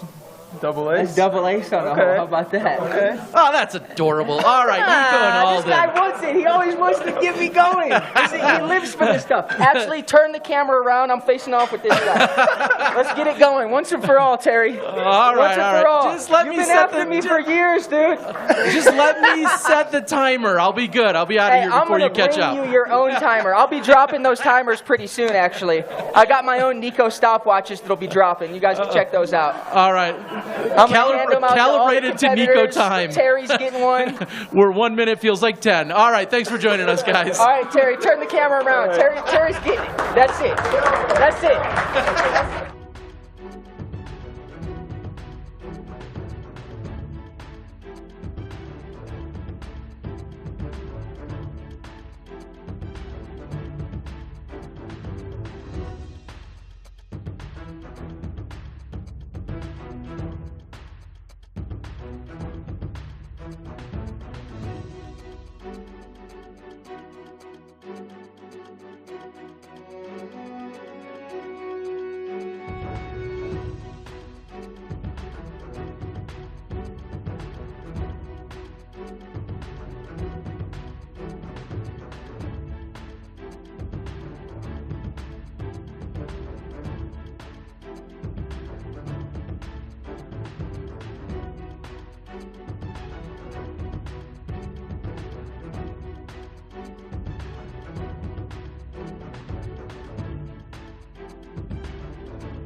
Welcome back, everyone. We are here with Gannon, Burr, and Gannon.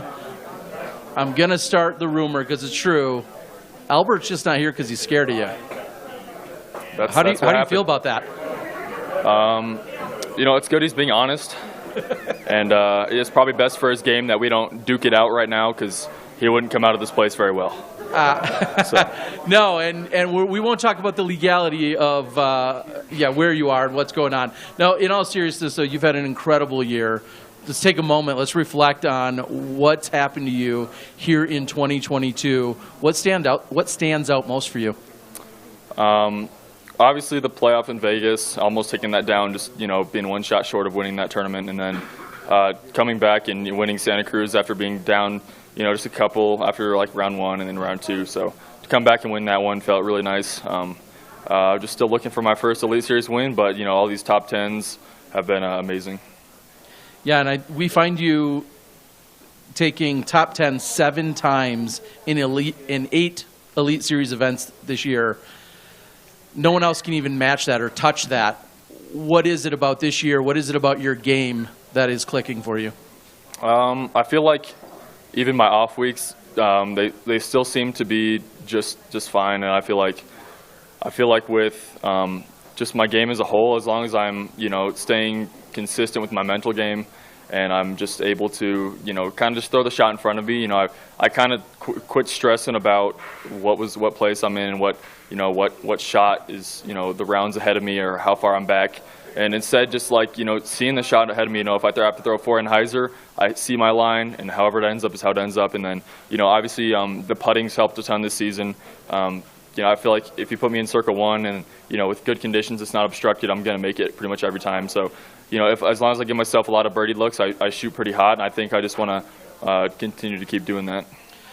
And what we've seen this year, the solid performance in Las Vegas, relatively open courses, long and open, but then you go to a place like Masters Cup where length is in it and you're playing more for the accuracy. That tells me that you're seeing looks on every kind of course and it doesn't really matter. You've got all the skills. Now we come to a course that's elevation, 8,600 feet. It's got a mix of everything here, but how do you attack a course like this? Because it's very different than the other ones you've been successful at. Yeah, the only other time I played at elevation was at Worlds last year, and that was like half of what this is. But I think in terms of attacking it, I'm going to throw only like 3 discs. I have pretty much my Falcor. I have a D1 that I'm kind of relying on. They fly about the same. The Falcor gets a little more flight, though. I'll be throwing a lot of flex lines out here because I don't have much understable. I don't have anything that will flip over. So a lot of just like hard flex lines, and then sticking with my I have one go-to mid-range, my M2. It's just straight to overstable. And then, I mean, pretty much a lot of the overstable discs fly about the same, so I can rely on those. It's just anything where it needs like a flip up, I'm kind of like a little tentative about. But I think this course, it suits my shot shaping pretty well with a lot of flex lines. I feel like people don't know if I'm known for flex lines, but that's just what I prefer. I think with the, just sticking to a couple different molds, I'll be fine. Well, and they say you drive for show and putt for dough, and now we come to a course like this where the speed of the putter is so much more crucial. In fact, a lot of people are talking about adding spin or somehow just putting that much harder.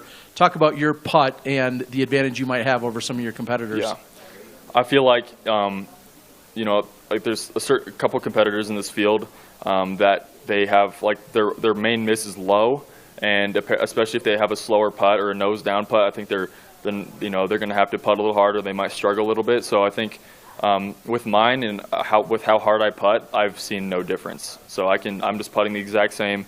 And if there is a difference, it's almost a little bit better because I can jam it even harder. That's my favorite thing to do is just jam the putt through the basket and have the change catch and let it fall in every time. Some added confidence now as we were making the reference. Albert wasn't able to get here quite in time, but if he was here, what would you think or say about his game where maybe you have an advantage over him? I think, and what I have advantage over putting for sure. I know I think that's Albert's only weakness in his game is putting. But the thing he has over me is the driving. I feel like if his putting's on, it's going to be a really good battle. It'll be a good battle either way. But I feel like definitely putting I have over him, and something I wish I could take from his game is his low line drives with his overstable discs and just able to punch those stable discs flat and have them go really far. And hopefully I can try to copy that and hopefully get the same result. But we'll see what happens. Now we are in June, and you've got the rest of the season, the rest of the tour ahead as we're at the halfway point. But you also completed another milestone for this year, and that's high school? Yeah. How does that feel? Yeah, just got done with that. After OTB in Santa Cruz, I actually flew back home to finish finals. So now to have that over with and to just focus on only disc golf, I think I can even be more successful than I have been so far this season. Hopefully, being in contention more for the wins. And I think just having that off my back and, not having as much stress will make it a lot easier to, just focus on my disc golf game instead. Yeah, most of our players aren't concerned about algebra as they're walking from hole to hole. And I know that that's something that's now behind you. What is your career? I mean, you've been so successful and already risen to the top ranks, but what do you feel like your career, where's the ceiling for your career? I feel like I'm getting kind of close to the ceiling, I guess, just hitting my, in disc golf, there's a limit, like Paul hitting 1062 was insane, and now we only have a couple players that are barely over 1050. And I think just looking at the ratings, we can kind of see the overall general statistics of how the sport's going, and, just a couple days ago I hit 1039 rated to put me 6th or 7th highest rated in the world. And I think, I've seen my progression, be pretty fast, but with just seeing what the ratings are, it's going to be really tough to get to that perfection. We've pretty much reached that, and we've seen this level for a super long time, and I feel like I'm getting very close to that level. And I hope that I can. Obviously I want to break through that, but I think that there's not a ton to improve on. We are really good at disc golf as it is, and we're just going to make mistakes. It's just how it's going to happen. That's just the game. So I think I'm getting close to where I want to be, but I'm still pushing to be the best player I can be. And as we start to wrap up, any additional pressures coming in here as a 1 seed? Yeah, I feel like I shouldn't lose being the 1 seed. That's how it is in March Madness and whatever. Okay, the 1 seed never loses, but I feel like it's a little different in disc golf, especially in this format, because everyone who has qualified for this event is good enough to beat anyone in the event. So it's it kind of just depends on whose day it is. Obviously, it's only 12 holes, and sometimes we might not get to that. It could be 7 holes if one guy wins every hole. So you never know in this kind of a format, but definitely some added pressure. But I think I'm just gonna, once again, like I said, play my game and throw the shot that's in front of me. All right, everyone, that's Gannon Burr, and we want to thank you guys for joining us. We're here for the second version of the Disc Golf Pro Tour Match Play Championships presented by Discmania. Join us live at 8:30 a.m. Mountain Time tomorrow morning for all of the great competition. We'll see you then. Thanks for joining, everyone. We'll see you tomorrow.